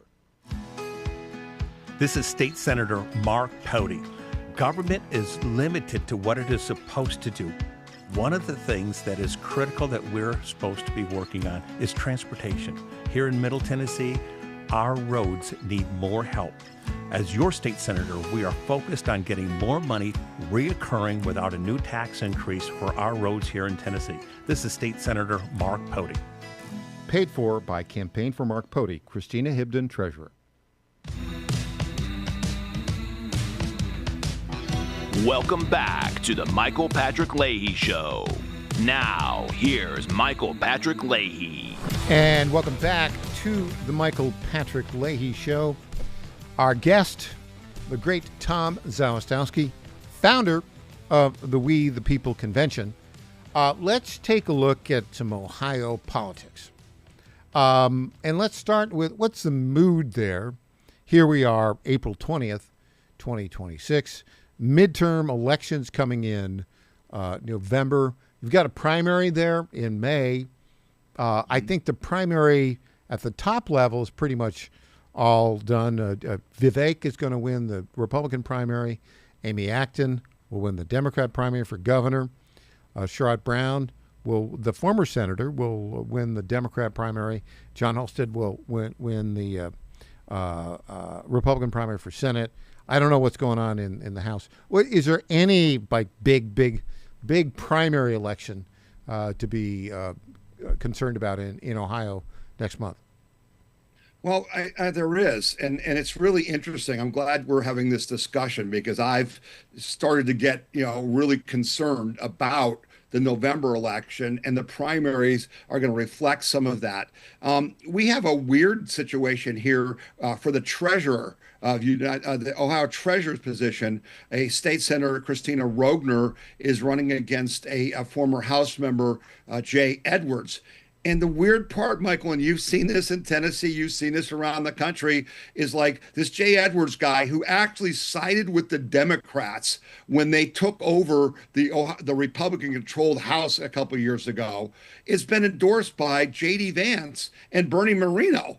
And we're like, what's with that when this Christina Rogner, who is a very, very important person in the Ohio Life movement and is just a rock solid conservative. And she's got the endorsements of like the leader of the House, the leader of the Senate, every major state office holder. So we have this conflict there. And I'm just worried about big outside money, coming in for this Jay Edwards person. And that's concerning. And then on the other side of the coin, I'm really concerned about the Secretary of State's position. You and I have talked before that all the money is going to flow into, the John Husted versus Sherrod Brown, because Chuck Schumer's trying to, steal the Senate back, and they got to, take a seat somewhere. And John Husted is vulnerable for various reasons, and Sherrod Brown, they're going to spend $50 million trying to get Sherrod Brown in. But I'm worried that the George Soros types are going to put a lot of money into the Secretary of State position in Ohio to try to stop these efforts to make the elections fair. And there's a woman named Russo, who's a former House member, who's a very popular Democrat, who's running on the Democrat side. And she's got a doctor from Cincinnati running against her, who is one of these, Mandami type activist guys. And I'm waiting to see if they don't bring a lot of money into the primary and defeat Russo and make this guy the candidate to run in November. And so those are the things that are happening all over the country that people need to look at, because remember, all politics are local. And while we all spend our time looking at what Trump's doing, you got to look at your House, your Senate, your state offices, because that's where it's really happening. Yeah, it's interesting because we've, in America, we have a system of federalism. And in that, each state has certain roles and responsibilities. Each state gets to determine who their elected officials are. And Ohio and Tennessee, although both in I think we're both in the Sixth Circuit, right? That's we're Court of Appeals. We're in the Ninth, I think. Yeah, we're the Sixth. Right. We're in the Sixth together. Right, yeah. It's a weird Court of Appeals. Weird map. It's got Tennessee, Kentucky, Ohio, Michigan. Okay, we have that in common, Tom. Yes. But it's weird because if you look at every state has a very different approach to how they run their state. Now, Ohio is larger than Tennessee, and it was for a long time. It was the hometown of presidents, right? It was the home state of presidents. Presidents, generals, and astronauts. Yeah, and if you won Ohio, you were likely to win the presidency, going back to McKinley and Garfield and, a whole bunch of folks. But, in the past, 3 decades or so, the star of Ohio has not been quite as bright in terms of economic development as the star of Tennessee has been, in part because we have no state income tax and because of the way that we're governed. Now, it's interesting in Tennessee, we have only one statewide elected office. That's the governor. Our lieutenant governor is the president of the state senate. That's how it works. Mm-hmm. Our attorney general, oddly enough, is appointed by, wait for it, the state Supreme Court. Yeah, I know. That will, checks and balances. Yeah. Only state in the union where that happened, not elected. And for a while we had, subpar attorneys general, in part because of that. But then, Governor Bill Lee decided to appoint Jonathan Skrmetti, or Governor Bill Lee encouraged the Supreme Court to appoint Jonathan Skrmetti. I love government by encouragement. That's what the founders wanted, right? I think that's what that happened there, and he's been the greatest attorney general in the United States, in my view. But I'm a homer for Tennessee, right? But our treasurer is appointed by the state legislature. Our comptroller appointed by the state legislature. Our Secretary of State appointed by the state legislature. Our state legislature itself is part-time.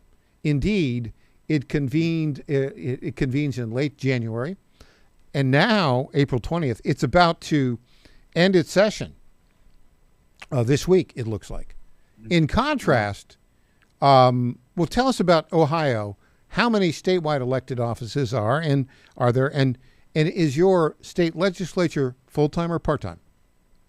Yeah, we have a professional legislature, which is one of the worst things you could possibly have. And people need to remember, Ohio was really the founding of America, because after the Revolutionary War, we were the first place that the new nation's constitution was implemented. And that's why Ohio had so many presidents, so many generals, so many astronauts, so many universities, so many everythings, because it really started here. Now that's great, but that means over time that gets eroded. And quite frankly, and Michael, you and I have had a lot of discussions about Ohio because of the Ohio Star and things like that. The problem we have in Ohio now is it's all pay to play.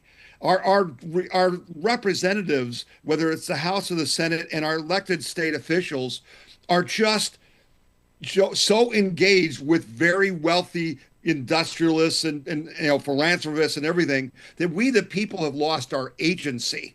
And so when I say that Soros might come in and steal our Supreme Court seat, or excuse me, our Secretary of State seat, I'm not kidding. There's big money going. Lex Wessler, who's been in the news because of the Epstein thing, he owned John Kasich. He literally owned him lock, stock, and barrel. And that's why Kasich has been a big anti-Trumper forever. So in Ohio, politics is very, very ugly, and it's not representative. We are a red state, but we don't have red leadership. And Mike DeWine, our current quote-unquote Republican governor, is a flat-out Democrat, has always been. And he only runs as a Republican because that's the only way he can win. But it's really difficult here in Ohio. And that's why, our policies are not like Tennessee. And we're not the star we used to be, because these policies have driven people out of Ohio, and we've lost population, and therefore we've lost, electoral college seats. So that's why we're not, the kingmaker maybe that we used to be, though I'd like to say we elected Donald Trump. Let me tell you. You did. Winning Ohio was critical. Having said all that, Tom, you love Ohio, don't you? I do. I think it's fantastic. I think it's the heart of America. And you grew up in Erie, Pennsylvania, but have lived in Ohio most of your adult life. And you're sticking around, right? You're not moving to Tennessee. You're not moving to Florida. Yeah, we're fighting, and we're trying to get those people who've moved from here to Tennessee. I know a lot of our Tea Party people are now in Tennessee, and we're fighting. And I've been talking with Vivek Ramaswamy, who I think has a really good chance of being the next governor, about doing things to make Ohio more like Tennessee and Florida. Well, and that's what he really wants to do. Yeah, we share a lot of history in common. Tom, I know you're busy, but can you stick around for the next segment, because I've got a big question, a mystery, if you will, which is why is that crazy Amy Acton, who wanted to shut down everything during COVID, why is she tied in the polls with Republican Vivek Ramaswamy for governor? Can you stick around? I think you can. All right, we'll be back with Tom Jalsowski after this.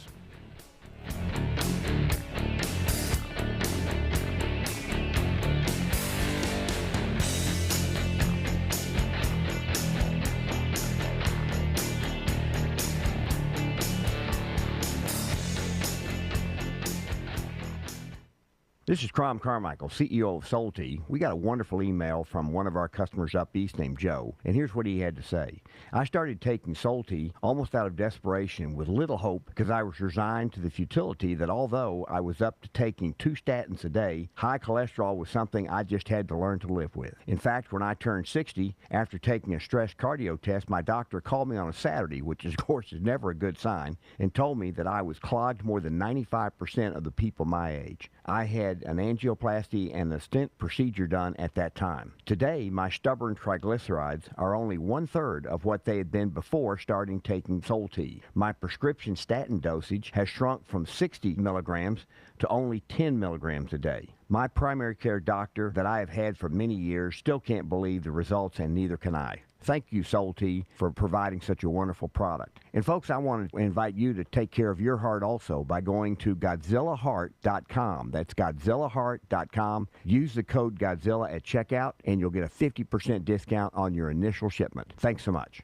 President Trump is already transforming Washington, D.C., making it the safest, cleanest, and most beautiful city in the world. But we need fighters on the ground to keep it going. I'm John Frederickson. I'm running for chairman of D.C. GOP Ward 2 to make sure Trump's vision for this city becomes a reality. Safe streets, clean neighborhoods, and yes, rat-free. Go to MakeDCGreat.com. That's MakeDCGreat.com right now and send a donation. Let's finish what President Trump started. Donation limit $200. I'm John Frederickson. I paid for this ad. When you're learning something new, experience matters. At Lifestyles Unlimited, we've spent over 30 years teaching people how real estate investing works and how to build income with a clear, step-by-step strategy. Our program is designed to help you learn what to do, why it works, and how to take action at your own pace.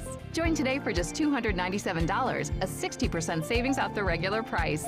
Text radio to 88007. That's RADIO to 88007. Presented by Lifestyles Unlimited. The burglars are coming. Northern Virginia politicians are trying to steal your voice in Congress. Liberal elites in Fairfax County have redrawn Virginia's districts. 5 seats in Congress for Fairfax County, 10 seats stolen, rigged to elect liberal Democrats. And for you, they only left 1 seat for you. That's the new map. Liberals steal 10 out of the 11 seats in Virginia. But only if they win a statewide vote on April 21st. They will raise our taxes, reopen the border to more illegal immigrants, and take away our guns. We have one chance to stop them, the special election on April 21st. Vote no to stop the left-wing radicals. Vote no to stop the liberal takeover of Virginia's seats in Congress. Vote no to stop higher taxes, open borders, and anti-gun policies. Vote no by April 21st. Paid for by Virginians for Fair Maps RC. My fellow Americans, I was this close, very close, to buying from the lumber yards. These are sick people. But I turned my head at the last second, and I saw a big, beautiful ad for D.T. McCall's. These are highly respected people. If I had not turned my head at the last second, I would have been ripped off at some lumber yard for $200 in hidden charges, and D.T. McCall & Sons are never going to do that. They'd never do that to you. These are great people. I've known them for a long time. They have great deals, and I just have to say, nobody knows deals like I do. D.T. McCall & Sons has locations in Lebanon, Carthage, Lafayette, Cookeville, and Franklin, and they have been family-owned in Middle Tennessee for over 100 years. These are tremendous people. D.T. McCall & Sons. Check out one of their stores today. Impersonator not endorsed by Donald Trump. Welcome back to the Michael Patrick Leahy Show. Now, here's Michael Patrick Leahy. Welcome back to the Michael Patrick Leahy Show. We are joined, sticking around for another segment. We appreciate it very much. Our very good friend, Tom Zalistowski, founder of the We the People Convention in Ohio. Tom, okay, so I'm looking at all these polls for the governor's race in Ohio, and you've got our friend Vivek Ramaswamy, who's going to win the Republican nomination, basically in a neck-and-neck tie with Dr. Amy Acton, who was the health director for Mike DeWine, the one who kind of shut down much of Ohio, despite evidence to the contrary, during all the COVID mess. How is it that Dr. Amy Acton is doing so well in the polls vis-a-vis Vivek Ramaswamy? What's going on there? Well, what's going on is typical propaganda. Michael, it's just not true. And the way you can tell, what you and I learned over all the years of the Tea Party movement, because virtually every poll was propaganda, is you kind of look with your eyes and kind of see what's going on. I have yet to see Dr. Amy Acton, I call her Acting, not Acton, draw more than 100 people to anything. I can outdraw Amy Acton if I go to speak anywhere in Ohio. And yet, Vivek Ramaswamy has been in all 88 counties. He's been all over the state, and everywhere he goes, they're sold out 400 or 500 people that are really, really behind him. So it's not true. Now, a lot of the campaign staff, and you've seen this in your experience in politics, a lot of the campaign staff use it as a fundraising tool. We're behind by 1%. Donate. And I've been getting emails and text messages from the Ramaswamy campaign. Please donate because we're down by 1%. Forget the fact that he's a billionaire and he doesn't really need any of our money, just like Donald Trump didn't. But send in your money. It's just not true, Michael. And I'm telling you, it turns people off. And I really don't like the fact that there's almost no truth in campaigning in U.S. politics. Almost zero truth, because you gotta win, so you gotta lie, I guess. Well, Vivek is our friend, and very talented guy, and he ran for president and did well on the stage. He's got a record as he went to Harvard undergrad, I think, and then Yale Law School, and he went to St. X, right in the Cincinnati area. Valedictorian, yes, highly regarded. Great family. I'd met with him at his residence in Columbus at the time when he started his campaign for president. Met Tricia McLaughlin was there, director of communications. Great person. Right. She went on to serve as a comms director for Homeland Security, and it just recently left. Tricia just got married to our friend Ben Yoho. Congratulations. Oh, Trish. whoa, nice. Yeah, but the point is, a very articulate guy, made a lot of money in, I think, pharmaceutical stocks, and but has been campaigning pretty much nonstop since he ran for president. And yet, right now, I keep getting these emails from his campaign. We're losing, we're tight. Why are they doing it that way, Tom? Is it to raise money or what? Well, see, a couple things. First of all, his entire campaign staff are the former Kasich staff, which was a worry from the very beginning. And so you know how this works, Michael. People, your listeners and viewers may not understand, but when they buy TV commercials, they get a kickback. They get a commission up to 21%. So if you're going to spend, which you're doing right now, Vivek is spending $10 million on a campaign before the primary, when his primary opponent is pathetic. He's spending $10 million, promoting his ideas about property taxes. Well, they're making money on that. And so I'm worried about the swamp. I keep saying to Vivek, are you going to be Trump 1.0 or Trump 2.0? Because he's never been an elected office. And now he's got these people advising him who are all creatures of Columbus, right? The Columbus cartel. And they influence your thinking. And so it's kind of a fight when I talk to him between what they're telling him and what Tom Zawistowski's telling him from a grassroots standpoint. And so, we get concerned about this because you and I have elected a lot of people who got swallowed by the swamp. And we're really concerned that could happen to Vivek, and we're going to do everything we can to stop that.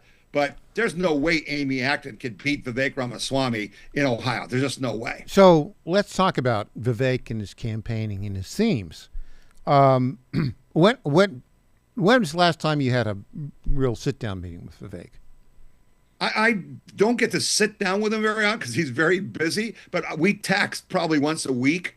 We get into some pretty intense, conversations that way, and then he'll call me. And usually the conversations with Vivek are very short because he's a really quick thinker and stuff. So it's kind of like, the bell sounds and you go, and you get about 5 or 7 minutes, and you better get your point across in that time. So we debate. I talk to him like I talk to you, Michael, and it's very straightforward, and I tell him what I think, and a lot of times he takes my advice, sometimes he doesn't.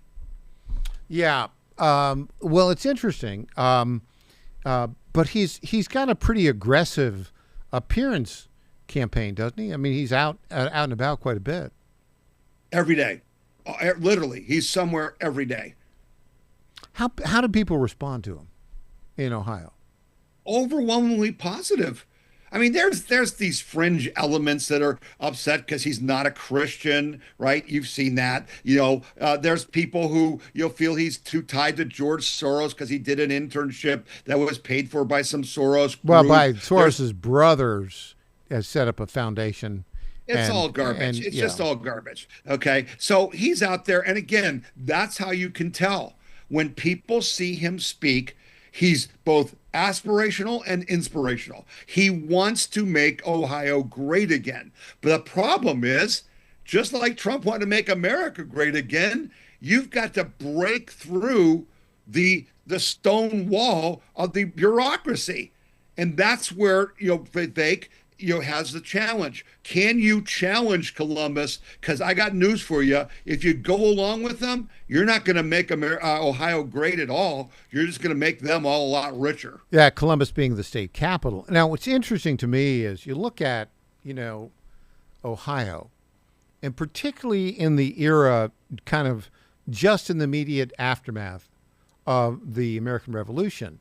Ohio has a lot in common with Tennessee in the sense that Tennessee was established basically by land grants given to Revolutionary War veterans, right? Yes. I mean, you see it everywhere. Yes. And same was in Ohio. The famous sign from the movie, the Patriot, right, where the bad guy, Tarleton, the Brit, was looking at the map of the British North America, and he was promised a bunch of land in Ohio. And his famous line was, "Tell me about Ohio." Remember that line? Yes, sir. Because it was a land of unbelievable wealth. It was the resources here. Yeah. To this day, why I love Ohio, why I think Ohio is unique, is because we're kind of like a microcosm of the United States. Mm-hmm. We have so many integration of nationalities. We've got everything you could want: fresh water, lakes, rivers, mountains, plains, farming, factories, oil, gas, coal, nuclear. We've got everything. We are a little America. And so as Ohio goes, so goes the country. But unfortunately, until the Tea Party came along, Ohio wasn't going along very well. And so, we're trying to fix that. And we think Viveka is a big part of that fix. Yeah. And what's interesting about that is you look at I look at this in terms of like the fabric of America. I mean, the famous movie, How the West Was Won. You may recall that, right? Mm-hmm. Where the Jimmy Stewart character and the family that was Debbie Reynolds was a part of were on a raft. They were going from New Hampshire, and they were going down the Ohio River. You recall? Yep. And there were a bunch of bandits out there, and Jimmy Stewart saves them, and then he ends up having a farm in Ohio. But that character dies in the American Civil War. But the point is, the story of America is so wrapped up in Ohio and the opportunities in Ohio. A lot of people settled Ohio who came from the East and kind of sick of how the East was so, constrained, shall we say. And they've really built Ohio up into an agricultural and industrial powerhouse. But then, Tom, it seems to me around the 1950s, 1960s, everything started to become politicized and ossified, if you will, in kind of a, negative way. Mm-hmm.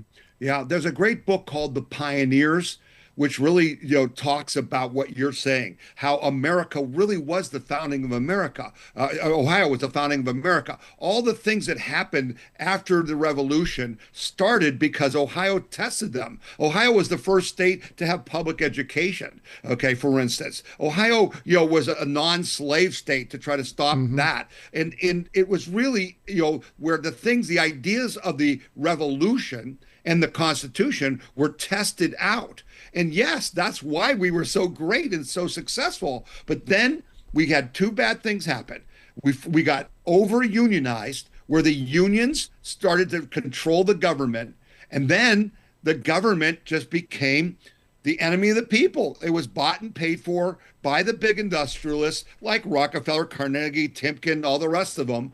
And since then, we've been fighting to be more like Florida and Tennessee, where you guys have managed to still, have the freedom to do business, to, not have your income taxes confiscated from you. And Vivek is talking about that in Ohio. He wants to get rid of the property tax. He wants to get rid of the income tax. And if he does that, Ohio can be great again. But it's a problem of governance, Michael. And that's really the story of America, right? Our founders were so right when they said, the best government is the smallest and least government. And right now, we have way too much government at the local, state, and federal level. And that's what we've got to end.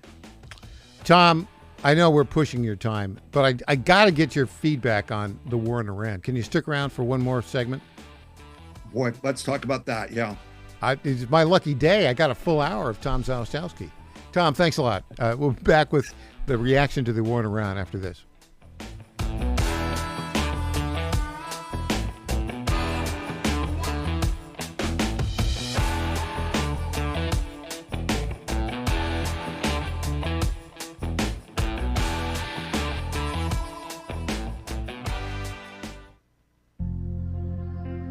Ponder this. Imagine for a moment that you are lying on your deathbed. This is a great exercise to do each day in preparation for your very last day on earth.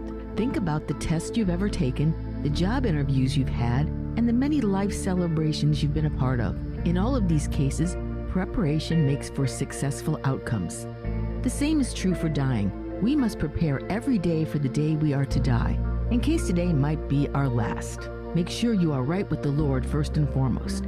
If you are a Catholic, make sure you are in the state of grace by receiving the sacrament of confession often. Next, make sure you are right with your family, friends, and all those who are in your world. Apologize to those who have offended you and mend relationships that need healing. Make each day a preparation for your last day on earth, because it just may be. I'm Susie Kelly, and I am passionately Catholic. Folks, this is Crom Carmichael, CEO of Solti. I have recently turned 77 years old. I do not take prescription drugs. I have not had to take prescription drugs, and I attribute a lot of my good health to a product that I've been taking, which is the active ingredient in Solti. It's a 22% concentration of theaflavin.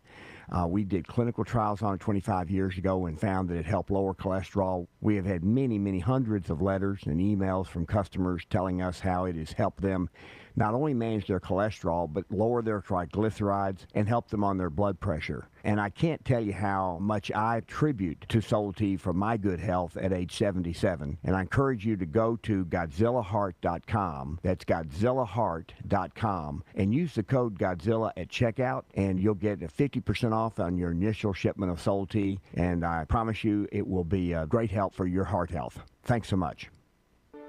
What if you had a plan to build income outside your job?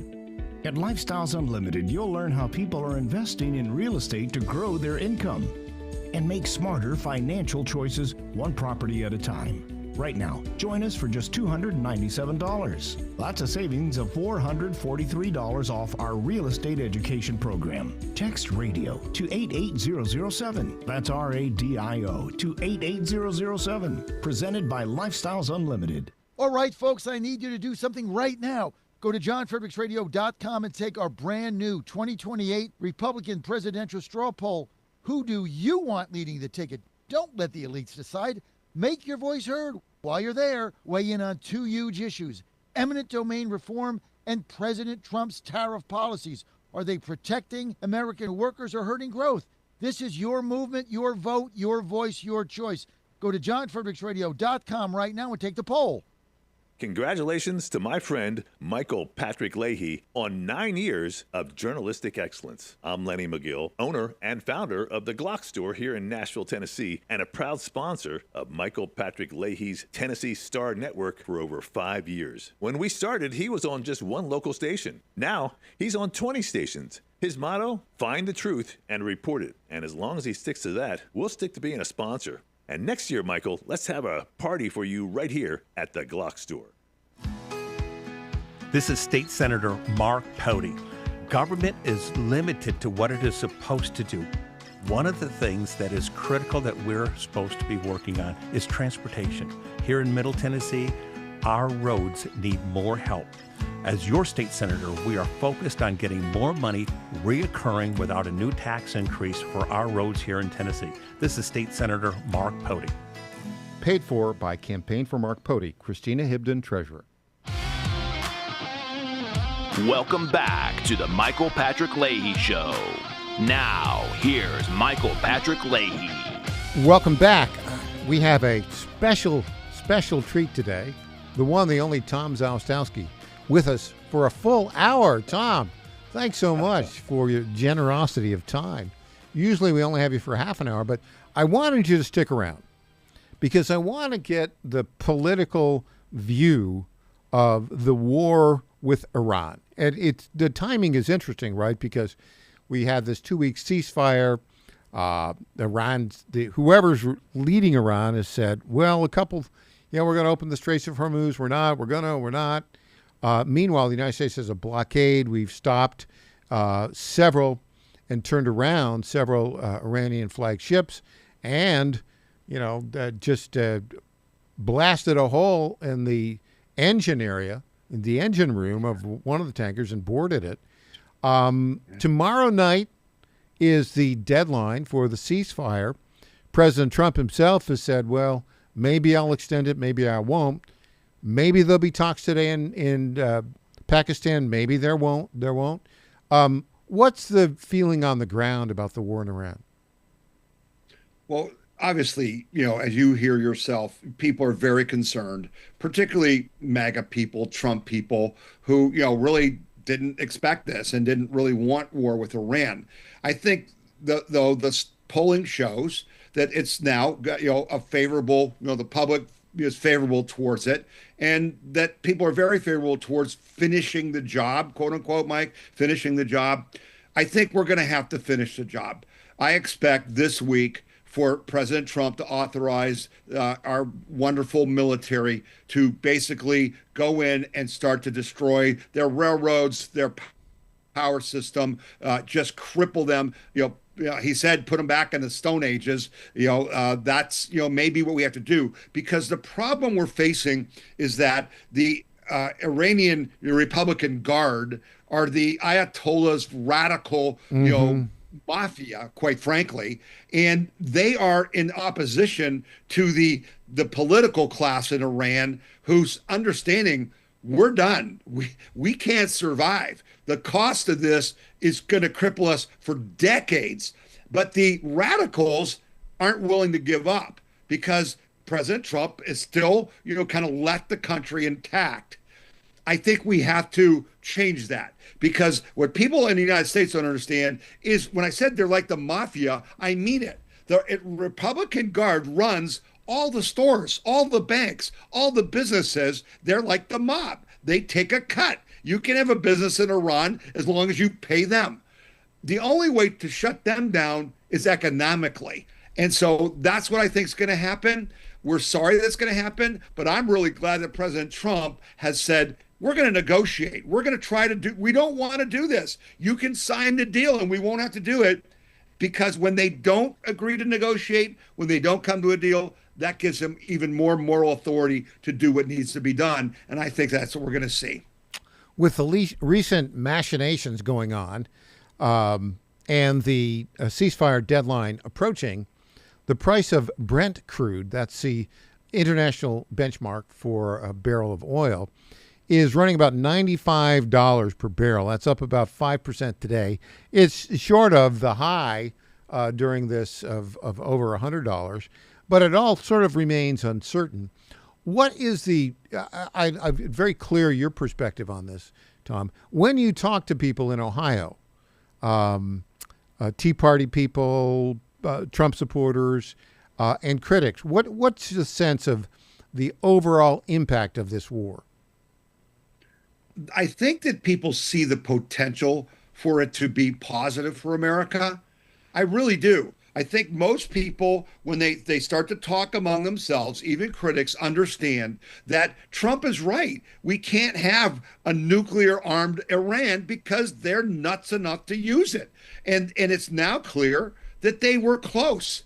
And so people are buying into that, and they're willing to say, President Trump had a lot of courage to act on this. But we have no patience in America, right? We're the nation of immediate satisfaction. We're running on, social media time. And that's unfortunate, because big things don't happen that quickly. But I think President Trump knows we're on the clock. This thing has to get wrapped up fairly soon, because we need to bring, or at least stabilize, gas prices by the fall. And we need to get the American economy looking better. So that's the way they see it. Yeah, and it's interesting because, you and I are domestic policy guys. I'm not a foreign policy guy, don't have a military background. And so I just look at, what it is the president is doing militarily. I support it. It makes sense. I think it's the right thing for the long term. I think domestically that we're in a situation where, as long as this thing is well resolved by the midterms, and as long as the price of oil starts coming down, I think this will end up redounding to the benefit of Donald Trump. Right now, my take on it is that we have the upper hand, and we're seeing sort of the last gasp of the dead enders. 30 seconds, Tom, your final thoughts.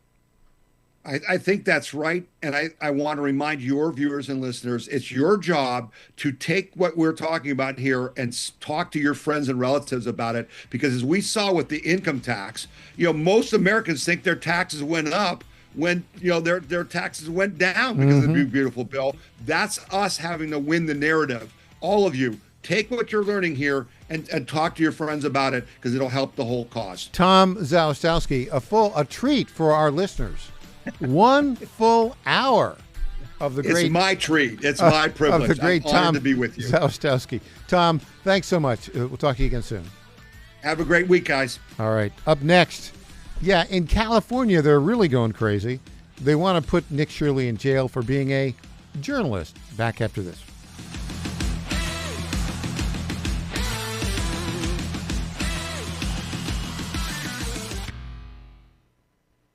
The Cats and Cosby Show. It's the top news of the day. This show knows things before anybody else is transmitting it. I said 5 minutes after we make a deal, the price of crude oils can go down $20 a barrel. Well, it went down $20 a barrel today. It did. 15 days from now, and if it looks like we have a good deal, it'll go down another $25 a barrel. Cats Frederick's Media Network. And that's a good sign for us, obviously, and for the free world. What if those who were once called conspiracy theorists turn out to be right again? A new study by Korean doctors claimed that COVID vaccines raise the risk of 6 cancers, including lung, breast, and prostate. Researchers analyzed health records from more than 8.4 million adults between 2021 and 2023, and their findings were published in Biomarker Research, a respected scientific journal. Critics dismiss it, but the data raises concern that spike protein exposure may be tied to long-term health risks. And Dr. Peter McCullough has been aware of this since 2020, which is why he collaborated with the wellness company to create Ultimate Spike Detox, designed to help your body clear spike proteins, reduce inflammation, and support heart health. With natural ingredients like nattokinase, dandelion root, and bromelain, it is your daily proactive defense from a man-made virus. Don't wait until symptoms strike or something unexpected happens. Experience the only formula approved and used by Dr. McCullough, one of the top doctors who risked it all. Go to twc.health/Godzilla. That's twc.health/Godzilla and use promo code Godzilla to get 10% off plus free shipping. John Fredericks loves his radio and TV audience, but did you know how to follow the Godzilla of Truth wherever you go? Download the John Fredericks Radio Show app to listen live nationwide. For the daily chit-chat, Trucking the Truth, download the Getter app and join the morning fun on Getter Live from 6 to 10 a.m. Follow John Fredericks on Getter, Truth Social. WENO Nashville, KQPN West Memphis. News Talk, AM 760, AM 730, The Flame. Breaking news at Town Hall. I'm Bob Agnew in Washington. Doubts are strong as to the next round of U.S.-Iran peace talks. Tehran says the death toll in the war is rising.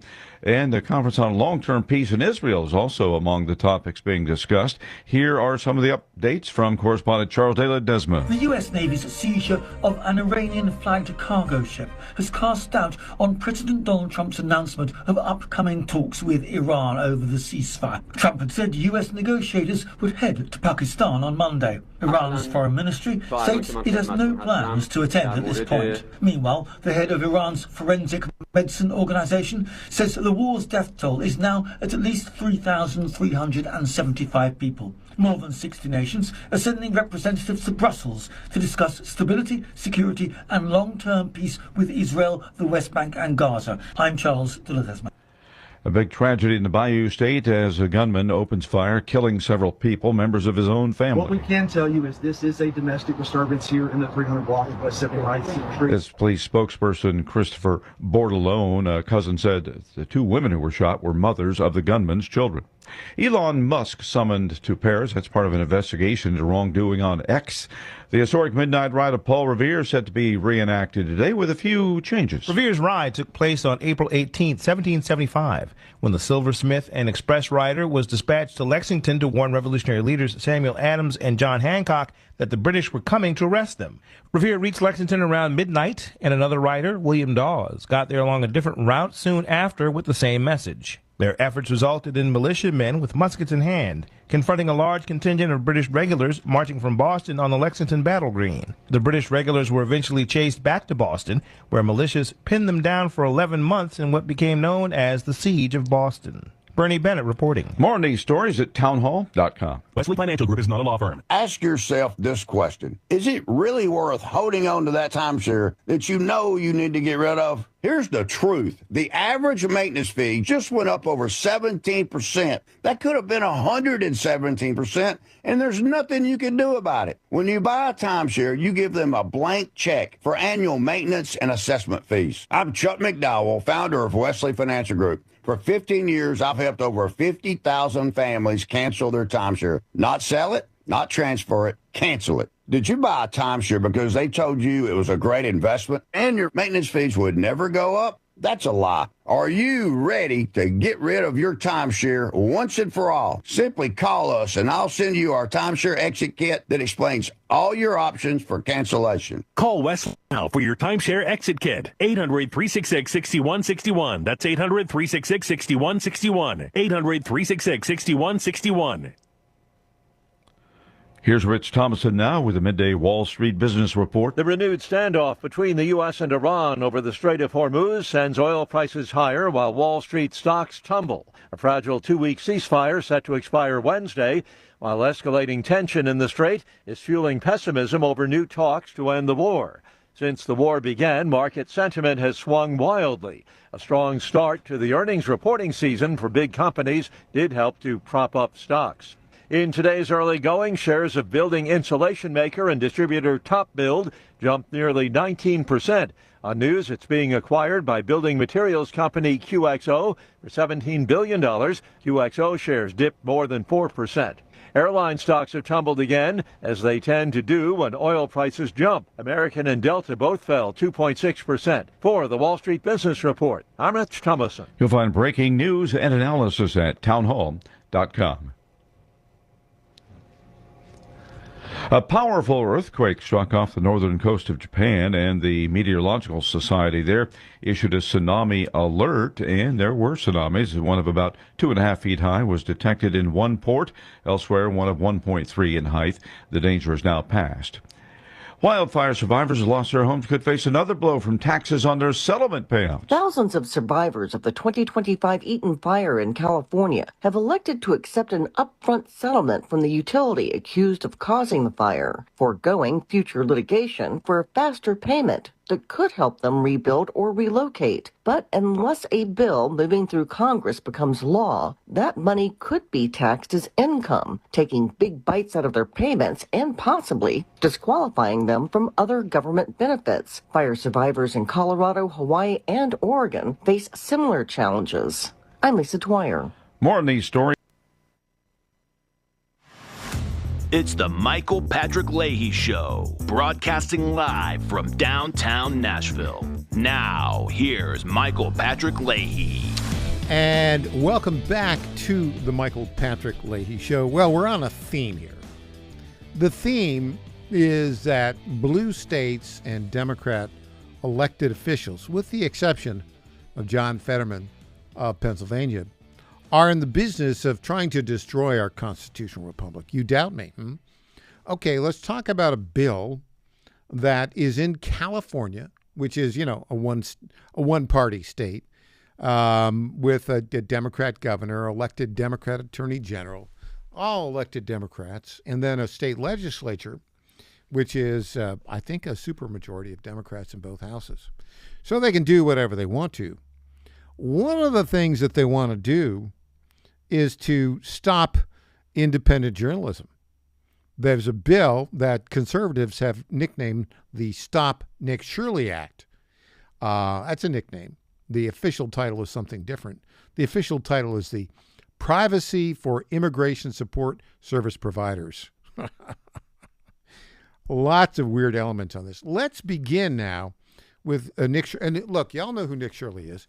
He's the 24-year-old kid, BYU graduate, Brigham Young University graduate, who just goes around with a microphone and tries to find, these healthcare clinics, childcare places that are funded by the government, where there's really nothing going on except taking the government's money and not providing the services. He first came to fame, if you will, in Minnesota, Minneapolis, where he knocked on You may remember the Leering Center, right? Anyways, he did a lot of videos. And then he turned his attention to Southern California. Well, the Democrats want to stop him. And in February of this year, they introduced this bill. We call it the Stop Nick Shirley Act. They say the Privacy for Immigration Support Services Providers Act. We'll get into that in a bit. Here's Nick Shirley, clip 7, talking about it. Yeah, so if this passes, the fraud's going to continue to get worse and worse. And if I were to go look into the fraud at one of these NGOs, let's say, that receives money for migrants, I could receive a $4,000 civil fine, a $10,000 criminal fine, or a $50,000 felony if this bill gets passed. And not only that, they'll also have the power to take down my videos. And they're basically trying to bankrupt journalists from looking into the fraud.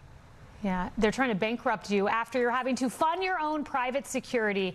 But the American people collectively say thank you, Nick Shirley. You've changed. Yeah. Now, what's interesting about this, the bill, I'll get into the details of the bill. It was introduced by a Democrat state assemblywoman by the name of Mia Bonta, B-O-N-T-A, who represents the 18th district. It's Oakland, Alameda area. Interesting background. She's born in New York City. She's Puerto Rican. She has, wait for it, a Bachelor's of Arts degree from Yale University, a Master's of Education from Harvard Graduate School of Education, and a JD from Yale Law School. She identifies herself as a proud Black Latina. That's what she calls herself.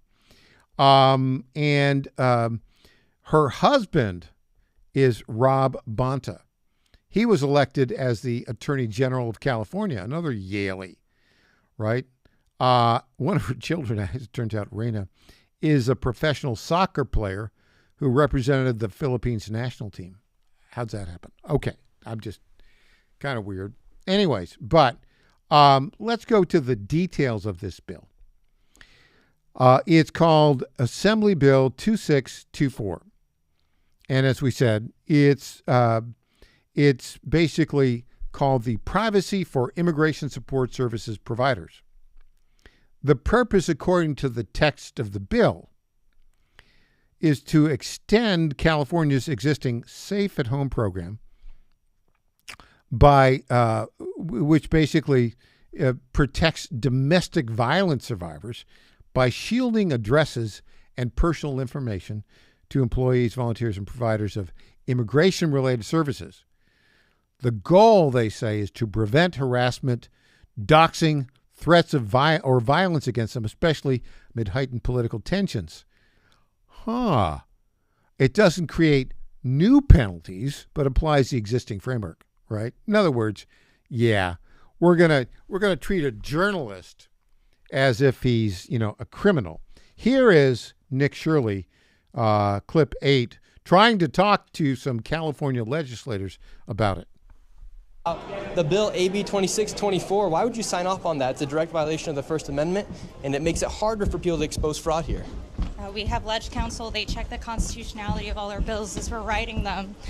I work on fraud issues. You'd know that if you look at some of the work I did on the budget subcommittee. Amazing. So Mia Bonta, her husband's the Attorney General of California, and it was only until I exposed fraud that they actually cracked down on the fraud and made some arrests here, especially with the hospices. And do you know that if this bill were to pass, it'd make it illegal for someone to go after fraud, especially if it's based off of immigrants, for instance, the Armenians in California? No, I think that that's a misinterpretation of the bill, but I'm happy to talk with you more about it. And fraud and investigations into fraud are something that's been happening for a very long time. The Attorney General handles those cases. This is an ongoing issue. It's a little weird that the wife of the Attorney General, Mia Bonta, is now pushing this bill that literally goes against the First Amendment. No, I actually don't. I don't think that this bill violates the First Amendment. I mean, really? that's the whole purpose. We have Ledge Council and Ledge attorneys that talk with us about this. Constitutionality is really important to the work. So your bill criminalizes publication of images recorded in public. Do you believe the government has the right to punish journalists for filming in public space? No, I think that is a complete misinterpretation of actually the piece of legislation. That is not. That's literally what happened. Speaker Rivas, how are you doing? What do you think about the Stop Nick Shirley Act, AB 2624? I don't know anything about it. And do you think there's any conflict of interest there with Mia Bonta and her husband being the AG? That just shows you everything you need to know. These people won't even answer the questions. Yeah, they won't. And, well, we've talked to our attorneys. Yeah, right. So this is the problem. This is why I'm going to night law school, right? Because the law is being abused and contorted by Democrats, and particularly in states like California. They claim, well, it's not targeting journalism or fraud investigations, only addresses harassments or threats, not legitimate reporting. Right. No. So what they're saying is Nick Shirley is not a legitimate reporter. If this thing passes, they would absolutely file charges against him. There's no question about it. That's what it is intended to go after, that kind of journalism. In essence, what they're saying, the only kind of people who can be journalists are the people that don't question what we're trying to accomplish here as Democrats. That's what they're really saying. But they're using the legal system as a shield to destroy the rule of law. Because the First Amendment is very clear that the right to report is something that has been established in the United States of America since the First Amendment was ratified back in 1791. But this is a broader problem, isn't it? The broader problem is that Democrat states, blue cities, are doing everything they possibly can and using their position and their legal capabilities to stop Americans from being Americans. Hey, when we come back, we'll hear from a Muslim intellectual about what their real plan is for America. Back after this.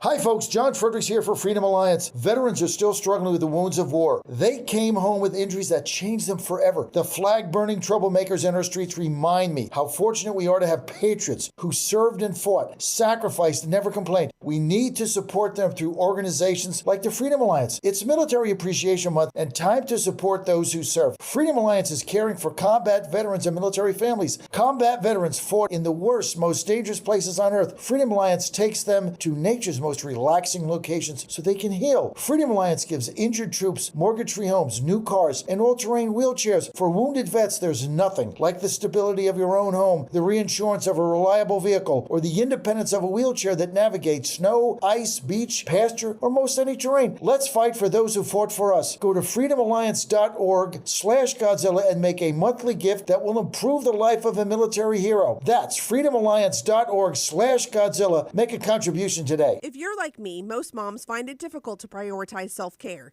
Hi, it's Colleen, Program Director at the John Fredericks Media Network. With the demands of programming 13 radio stations, it's easy to forget about the things I should do for myself daily.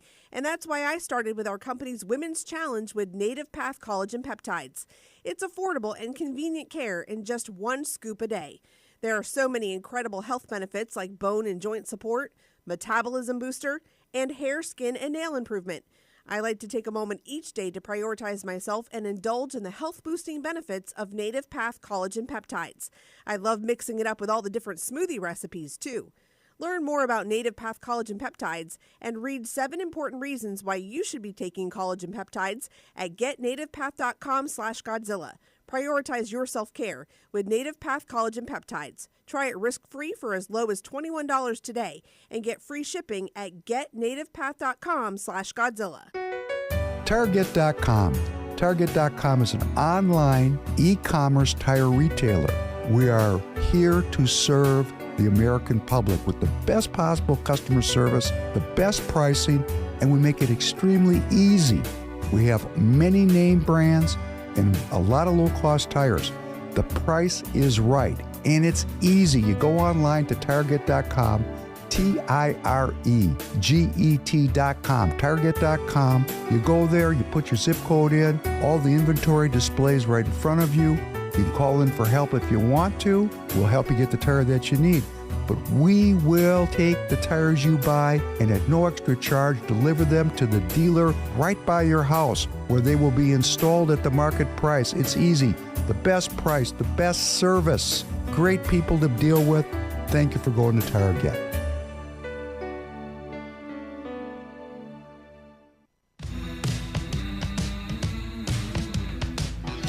Welcome back to the Michael Patrick Leahy Show. Now, here's Michael Patrick Leahy. Welcome back. Our phone number, 615-814-2848. 615-814-2848. If you want to call and weigh in on the topic. The topic right now is the efforts by the Muslim leadership in the United States to, in essence, take over the country through the use of Sharia law. What, you say? Is that realistic? Yeah, we're going to hear from a Muslim intellectual right now about what their plan is. But again, if you want to call in on that topic, call us at 615-814-2848, 615-814-2848. And we just need actually two things. Number one, your name, and number two, your state of residence. Also, you can watch us on X Live. Just go to my X account, Michael P. Leahy. And we're also on YouTube, Rumble, Firestick, Apple TV, and Roku, right? I guess that's that. Yeah, quite a bit. You can see us pretty much everywhere. And a programming note. Let's see. We've got a podcast series, Michael Patrick Leahy Interviews. We've done interviews with Attorney General Jonathan Skrmetti. It's a long form, hour or so. We've done interviews with Attorney General Jonathan Skrmetti, also with Congressman Andy Ogles, and a series of 3 interviews with on interesting topics with our very good friend who writes for now is with Newsmax, James Rosen. Did a biography on Antonin Scalia, did a biography of Attorney General Mitchell, and is a big Beatles fan. We're going to have one with our good friend Randy Barnett shortly. That will be up. And then we're launching a new podcast series called Live to 100 with Michael Patrick Leahy. And we're going to be talking, it'll be up probably the first week of May. We're recording it this week with the CEO of a company called Prenuvo. What do? They do these full body scans. So, and they diagnose things, and it's all of our whole series on that. Our theme is prevention. Now, let's get back to the topic at hand, which is my tipping point theory. What is that theory? My tipping point theory is the following. Any Western democracy will begin to fall when the Muslim population exceeds 5%. You see it in the United Kingdom, where the Muslim population is 6%. You see it in France, where the Muslim population is 10%. You see it in Sweden, it's 8%, Germany 8%. And, you know, Western Europe is in the process of falling. You can see it. You see it also in certain American cities, such as Minneapolis, Dearborn, etc., where when the Muslim population gets over 5% and they secure political power, they push for Sharia law. Now, towards that end, I want to show you, this is a Muslim intellectual talking about the steady, slow approach to insert Sharia law into the United States of America. By the way, Sharia law is anathema to everything that is American, to everything that's in the Declaration of Independence, to everything that's in our Constitution. But the plan here, which you've seen in several U.S. cities, is to use this to destroy our constitutional republic. Now, this is a clip. It's been around for some time. I can't tell you exactly who this Muslim cleric is. I think I know who it is. I think it's a Muslim cleric in California, but we'll just go with this right now. But what I think is important is how this Muslim intellectual lays the steady plan for the destruction of America and the implementation of Sharia law. Here we go. America, okay, if we don't want them to implement secularism, so what do we want them to implement? They say that America now, okay, there is not enough Muslims for them and to implement Islam. But now it is our challenge as du'at, as intellectuals, as academic, to present solutions based on Islamic values, but in the second level degree, not to tell them replace secularism with Islam. It won't work. Yeah, presenting Islam as a civilizational alternative, this needs from us a different way of addressing this generation, addressing, in fact, the whole world, trying to get into key positions where you are influencing the decisions, yani decision making. If we are, whatever we do, and we are not influential, we cannot influence the how politics is running. We are not influence the decision making processes. We know that if we were to do this from 0 to 100, the people are going to say, we're not going to have this type. Look Afghanistan, look other places. And people understand they're not going to go from 0 to 100 overnight. Suppose a Muslim party, an Islamic party, comes in and they start changing. You know what? We want to make sure there's no alcohol being sold. So can we, for the time being, because here's the point, any type of stuff we do, it's not astaghfirullah to substitute the Sharia. No, it's a program to eventually apply the Sharia, right? Yeah. Well, that's what they're going to do. And look, you can see it everywhere. Ilhan Omar, Muslim, refugee, came here under suspect circumstances. Is she really an American citizen? Probably not, I think. But that case against her has not been fully prosecuted or aggressively prosecuted or even started. Rashid Tlaib from Dearborn, Michigan. Of course, Ilhan Omar from Minneapolis. And pay attention, Nashville, Tennessee. We are seeing the beginning of the Islamification of Metro Nashville Public Schools. And what are we doing about it? We haven't done anything yet about it. I talked to the Attorney General here of Tennessee about it, and I think there is some concern that it's a violation of our First Amendment rights. Yeah, I think it is. Now, but the point is, this is creeping Sharia. That is the ultimate objective. And you can see it now in New York City. We have a clip here, clip 20, a former New York City Police Department officer talking about some Palestinian thugs who took over a neighborhood in Queens recently. Here we go, clip 20. When you see this, as a New Yorker, lawlessness, do whatever I want, no consequences, you have to stay on top of this, and it can be done. This really is disgusting to watch. Yeah. Well, what is it that's disgusting to watch? We'll play it on clip 22, and I'll talk you through exactly what was going on here. Let's play the clip right now. Okay, so this is like midnight or so in a neighborhood in Queens, and there you see like an intersection.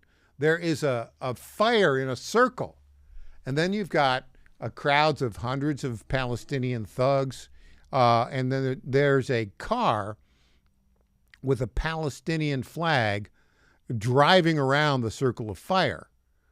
Now, this is in Queens, New York. Hello? Why is this allowed? Well, I'll tell you why it's allowed. Because they have a Muslim mayor, Zohran Mamdani, and he's pushing all things Muslim. This is, look, pay attention, folks. This must be stopped. And we listened earlier to Clarence Thomas, who was talking mostly about the push of progressivism. Well, we got more than progressivism going on. We've got the Red-Green Alliance. What is that? That's the alliance between the progressive/communists and the Islamists. And their objective is to destroy our constitutional republic with these kinds of things. It's kind of shows of force, if you will.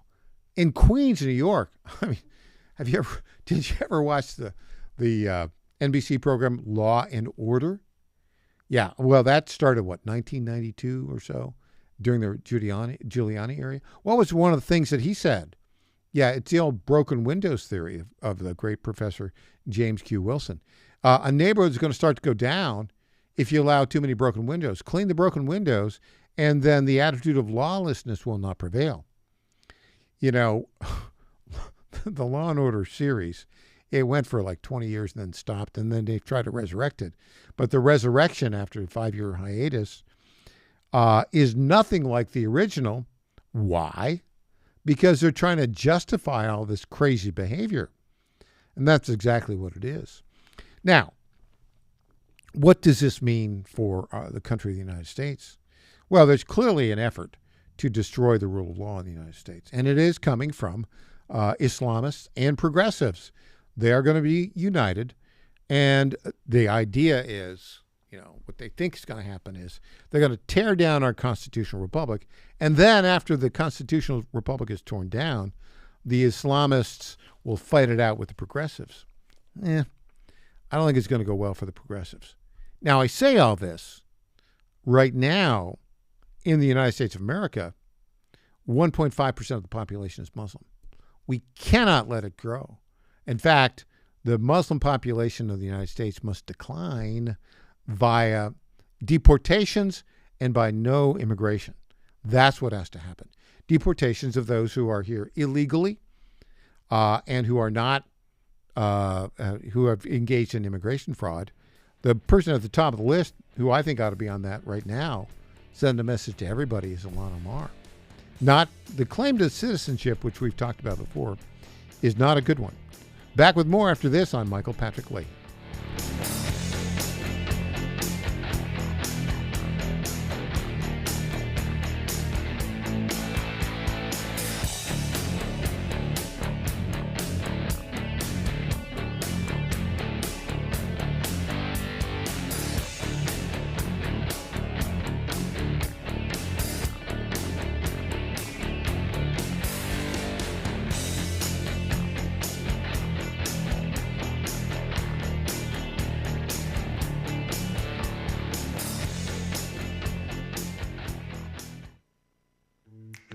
EJ Host here, founder of the Digital Footprint Management Agency and the official guest host of the Michael Patrick Leahy Show. Let's get real for a minute. Today's customers aren't just searching on Google anymore, and if your business isn't keeping up with new technology, you're getting left behind. Customers are asking AI, they're scrolling socials, they're checking maps. Does your business show up everywhere your customers are searching? Go to getfoundeverywhere.com and get your business to show up across AI search tools, social platforms, maps, and more. Need smarter ads that actually convert? We've got it. Need a modern website built to rank and perform? Done. Want to show up in AI-driven search results your competitors don't even understand yet? We've got you covered. See how easy it is to grow your business, get more customers in the new search era. Go to getfoundeverywhere.com today.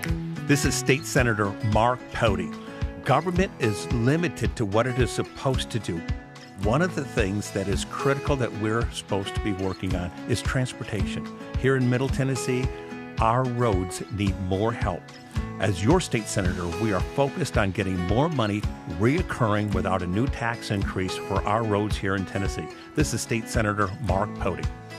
Paid for by Campaign for Mark Pody, Christina Hibden, Treasurer. I'm Lenny McGill, founder and CEO of Glockstore.com. For over 30 years, I've supported the Second Amendment rights of free men and women to protect themselves and their families with firearms. We offer the very best in both selection and prices on Glock handguns, custom Glocks, Glock magazines, and high-performance shooting accessories at Glockstore.com. We also have the finest retail showroom and our Shoot 270 shoot rooms right here in Nashville, Tennessee. Come visit us at Glockstore.com, and you'll be glad you did. My fellow Americans, my good friends, I've known them for a long time, at D.T. McCall & Sons have the deal of a lifetime for you, and nobody knows deals like I do. That much I can tell you. Nobody knows deals like I do.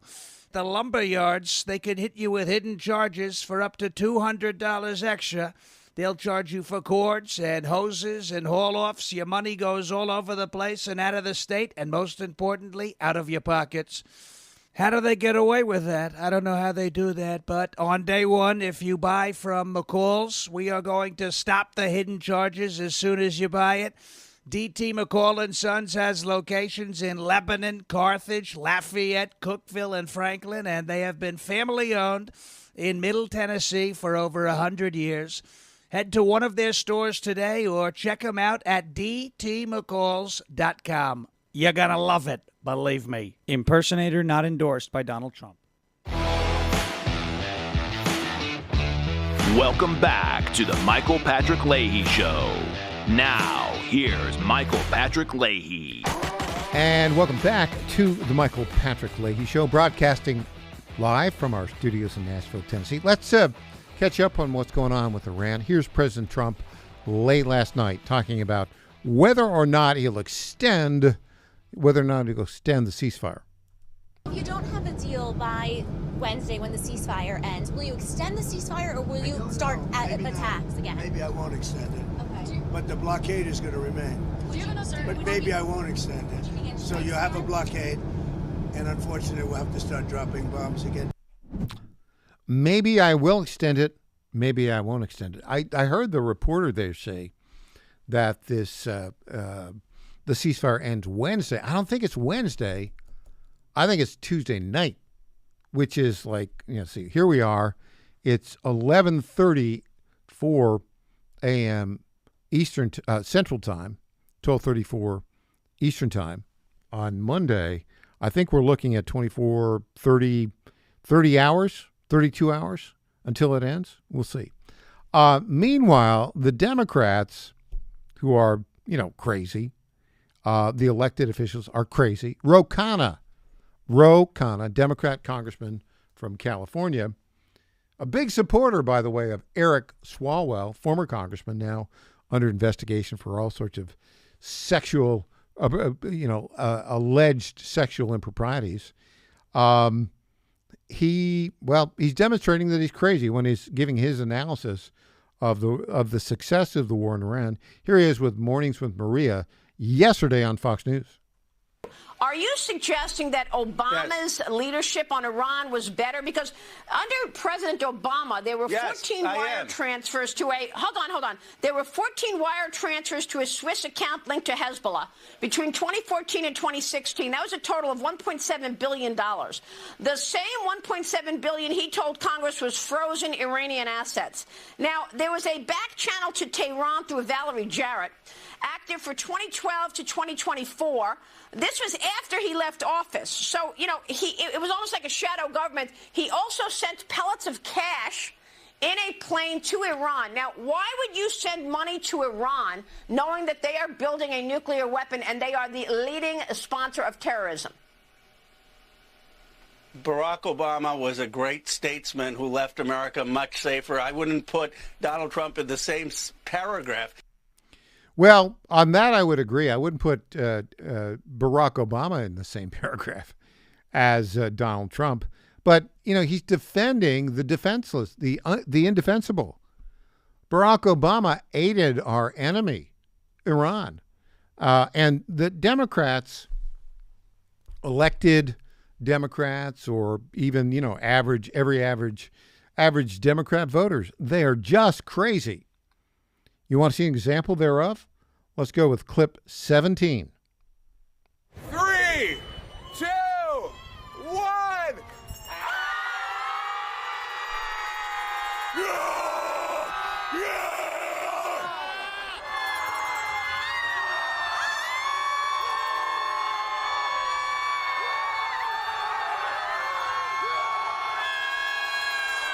I mean, the video here is crazy.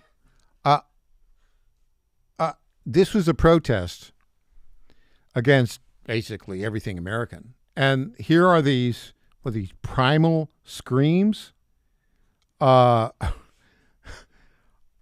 is some kind of weird therapy for kids that, didn't get their chocolate milk at night. I don't know. It's kind of weird. The other thing that they've done is, I don't know how the world has devolved into such a bunch of craziness, but now the extreme of the extreme are getting political support. Here's this clip of the tranny, McBride. This is a member of Congress from Delaware, I think, man pretending to be a girl who claims now she's an ordained minister of the Presbyterian Church. Clip 12, let's play that. Have you thought about a second career as a preacher? I am an ordained elder in the Presbyterian Church, so I could serve. You could do weddings. I can do well. I'm also ordained in the Universal Life Church, so I can do weddings for both of those reasons. But I also can perform communion. Okay. Yeah. Love that. Yeah, I know that probably makes some right wingers' heads explode. Well, doesn't make my head explode. It's just another indication of how crazy the Democrats are. Now, as you know, I am Irish American, Michael Patrick Leahy. Great-great-grandfather Andrew Leahy left County Tipperary in the 1830s, settled briefly in Troy, New York, and then moved up to Hemingford, Quebec, where he bought a 50-acre farm and then later expanded it to a 100-acre farm. My dad was born on that farm, and the other side of the family was the Dowds. So got Irish American all over the place. The Irish Catholic Church has gone a little bit crazy. Here is a clip from an Irish priest, a priest in Ireland, basically praying for Donald Trump not to be around anymore. Let's play that clip, clip 16. What's taking place, which is absolutely outrageous, is not equal. We pray for peace in the world. Pray for Donald Trump, the Lord will take him. I'll take him now. The congregation in Ireland laughed at that when he asked for Donald Trump to be taken up by the Lord. Yeah, not so good. This is the kind of ridiculousness that we're dealing with now in the world. It's a world where, what's the right word to say in this?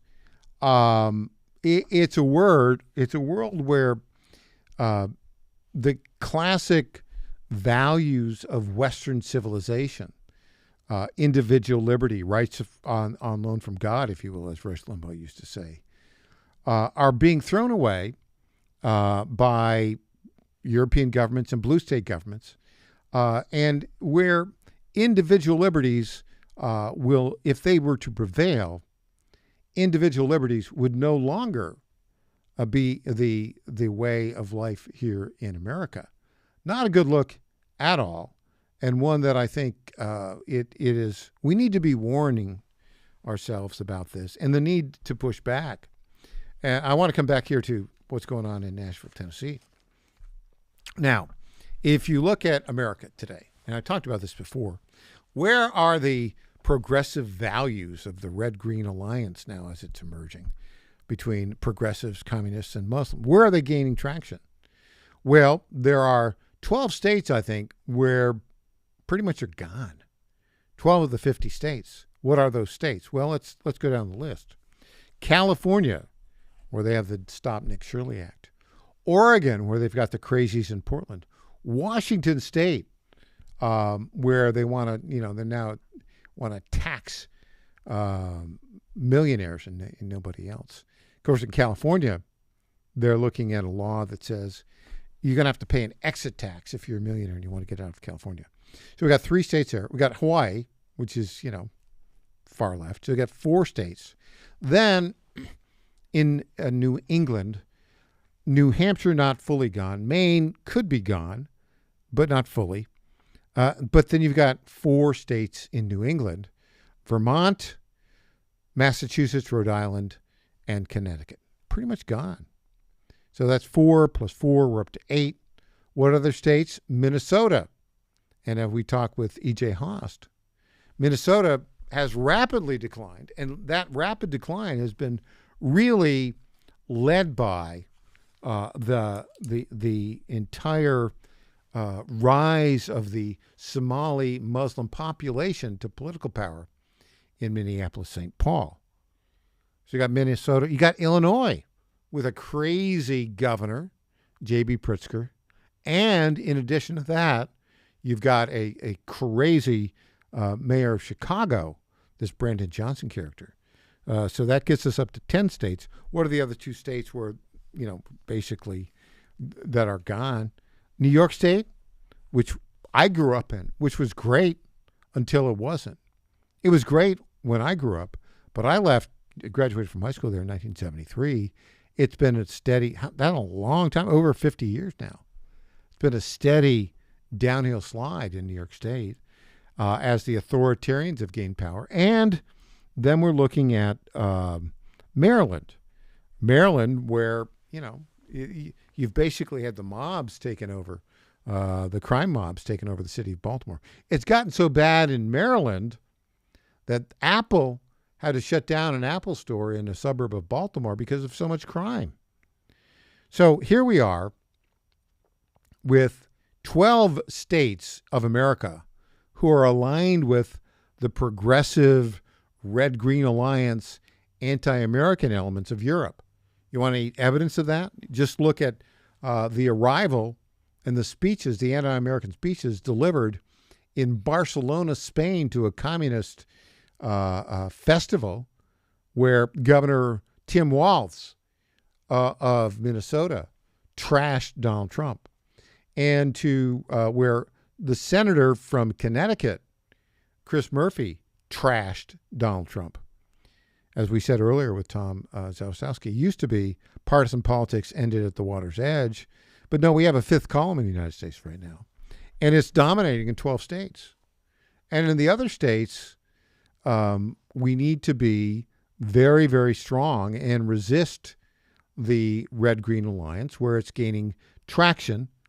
Here in Tennessee, for instance, we have 95 counties and 93 of which are conservative and red conservative states, conservative counties, but 2 of them, Davidson County, which is Nashville, and Shelby County, which is Memphis, are dominated by Democrats. Now, Shelby County, thanks to the leadership of State Senator Brent Taylor, is starting to come around. But I'm sorry to say, the fact is, Davidson County here in Nashville, under the leadership of Fidel Freddie Antoinette, is going further in the direction of red-green authoritarianism. And Freddie O'Connell is doing nothing, absolutely nothing to stop it. So what's the bottom line here? Well, the bottom line is if you live in Nashville and you are a Republican, you need to be very actively engaged in pushing back. You can do that through litigation. You can do that through political organizing. Just as an aside, a little programming note. On Friday, I will be the master of ceremonies of the Davidson County Republican Party annual Reagan Day dinner. It's going to be at the Preston Hotel. I think, it's that hotel you see as you go off towards the airport. And the keynote speaker will be our very good friend, Tim Burchett. Tim Burchett, who is of course, the congressman from Knoxville area. So if you don't have any plans, I think you can go to Davidson County GOP. You can sign up, and I'll be there. I'll see you there. And you'll hear Tim Burchett, which is always a fun event. Hey, when we come back, it'll be time for News Potpourri. I'm Michael Patrick Leahy.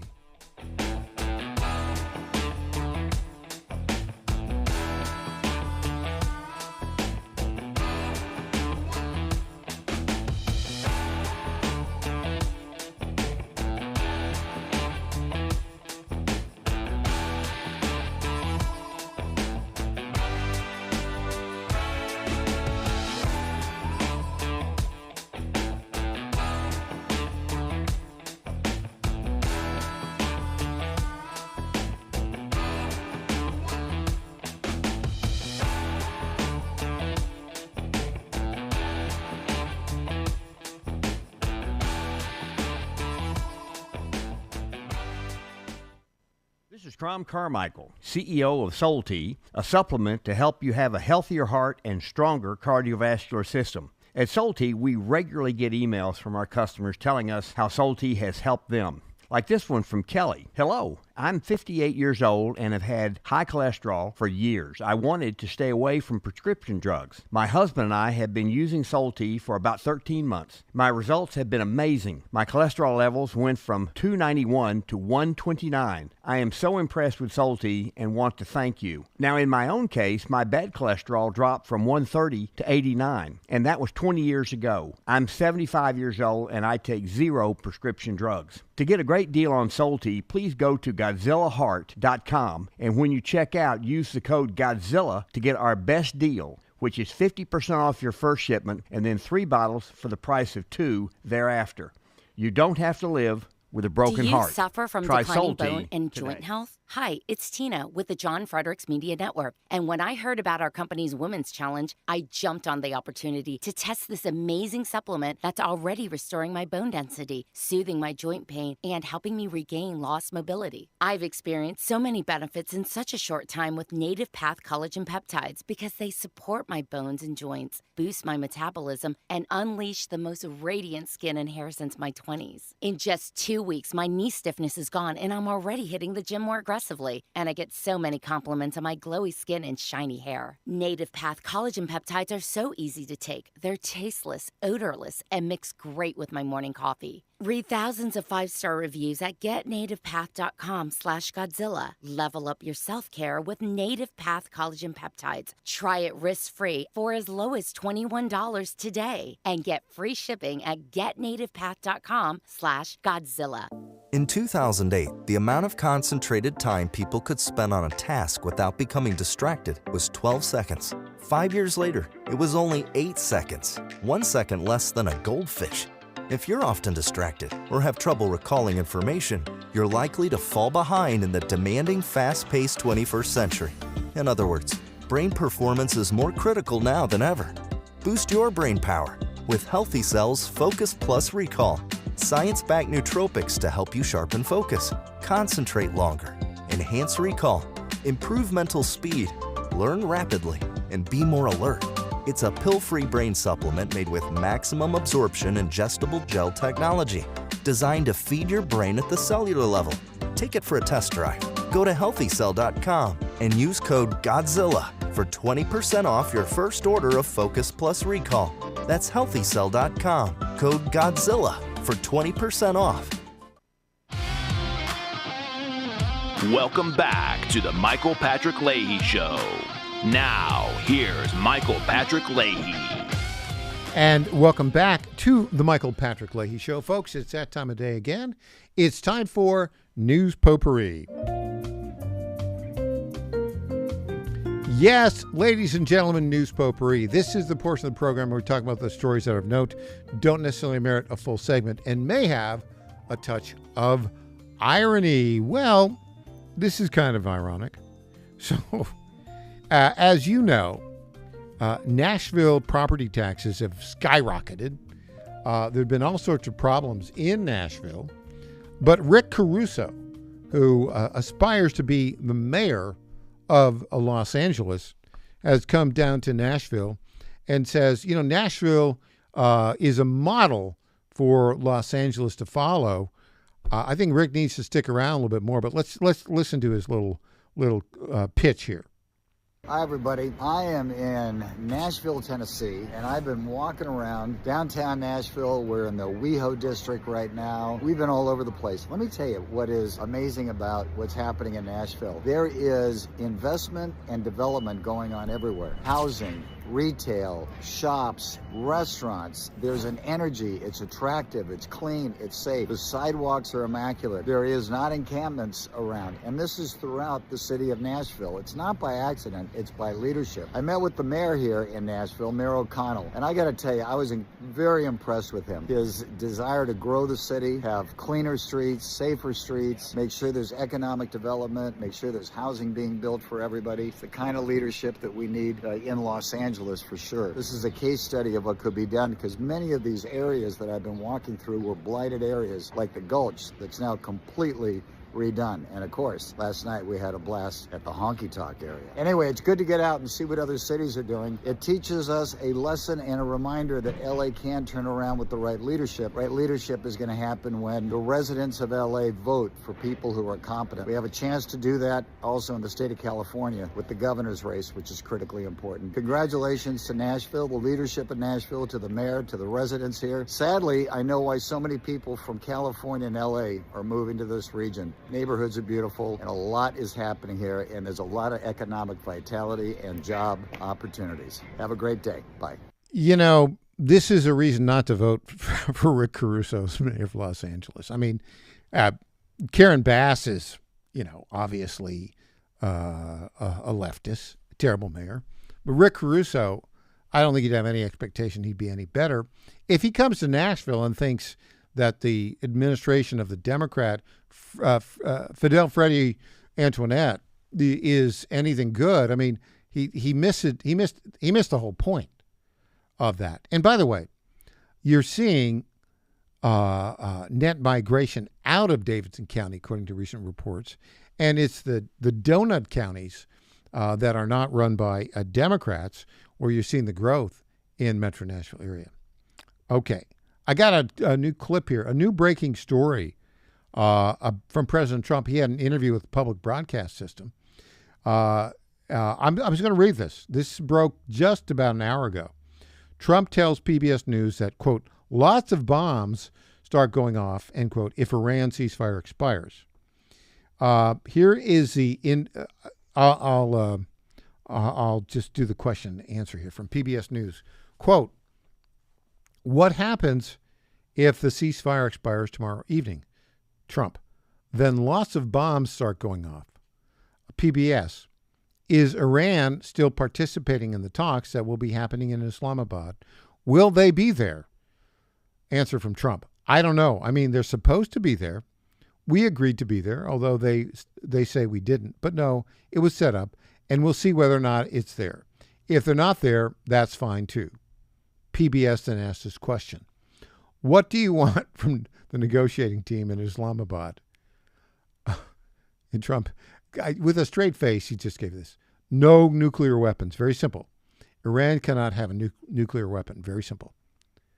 How long has he been saying that? Yeah, like forever. Question from PBS. Jared Kushner has a lot of business and financial interests in the Middle East region from Saudi Arabia and other countries. Is it appropriate for him to be negotiating there, do you think? Answer by Trump. Well, he was there before, a long time before, and he's purely negotiating for the fact that they're not going to have a nuclear weapon. Whether you have a business or not, everybody knows that's the right thing. He's a very good negotiator. So basically, then they want to kind of come after him. So you see, no, ... No, I mean, here's Trump. We're not negotiating anything other than the fact that they will not have a nuclear weapon. And that's pretty basic when you get right down to it. So, you know, that's it. I sent an A-team. I sent my A-team. He's done an excellent job. He doesn't participate with Saudi now. And as you know, he doesn't do that. He has a business, but that he doesn't participate now. Then PBS asked this question.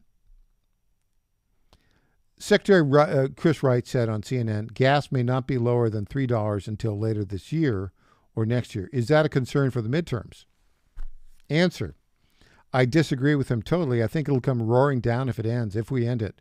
If Iran does what they should do, it will come roaring down again.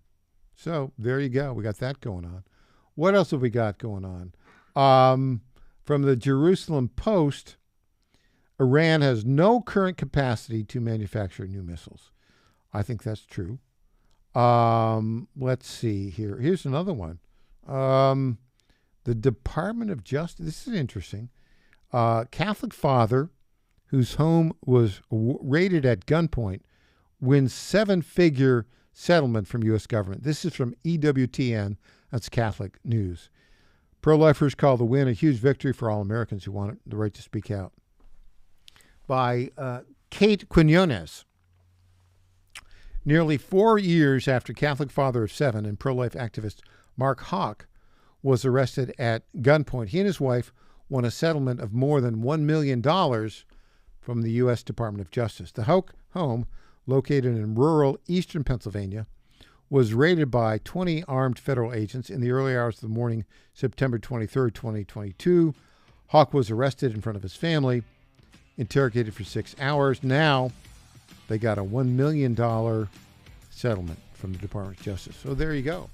Well, that's our show for today. Tomorrow we'll be back 9 a.m. Central Time. I hope you have a great day. I'm Michael Patrick Leahy. The website, TennesseeStar.com. Thanks so much for joining us today.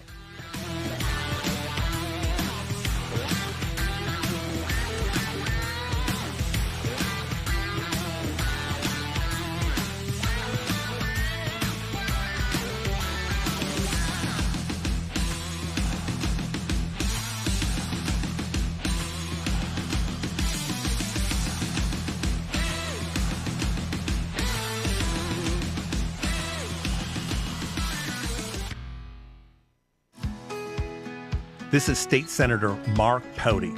Government is limited to what it is supposed to do. One of the things that is critical that we're supposed to be working on is transportation. Here in Middle Tennessee, our roads need more help. As your state senator, we are focused on getting more money reoccurring without a new tax increase for our roads here in Tennessee. This is State Senator Mark Pody.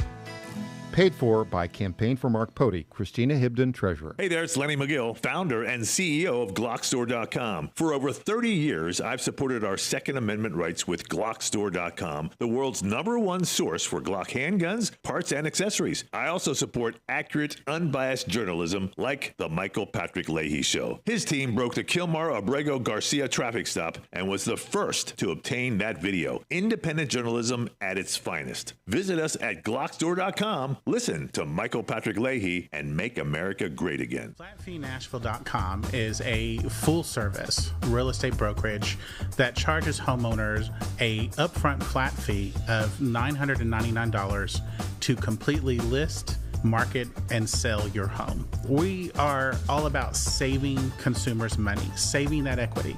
Nobody should hire an agent and feel like when that agent walks in the door, that agent is more concerned about the down payment on their next Mercedes purchase versus saving the equity that those homeowners have worked hard for. I've spent my entire career in ensuring that the equity that people save and they put into their monthly mortgage every single month, as much of that as we possibly can goes back to them when they go to list and sell that home. The idea is to give homeowners the ability to really create generational wealth. FlatFeeNashville.com, FlatFeeNashville.com.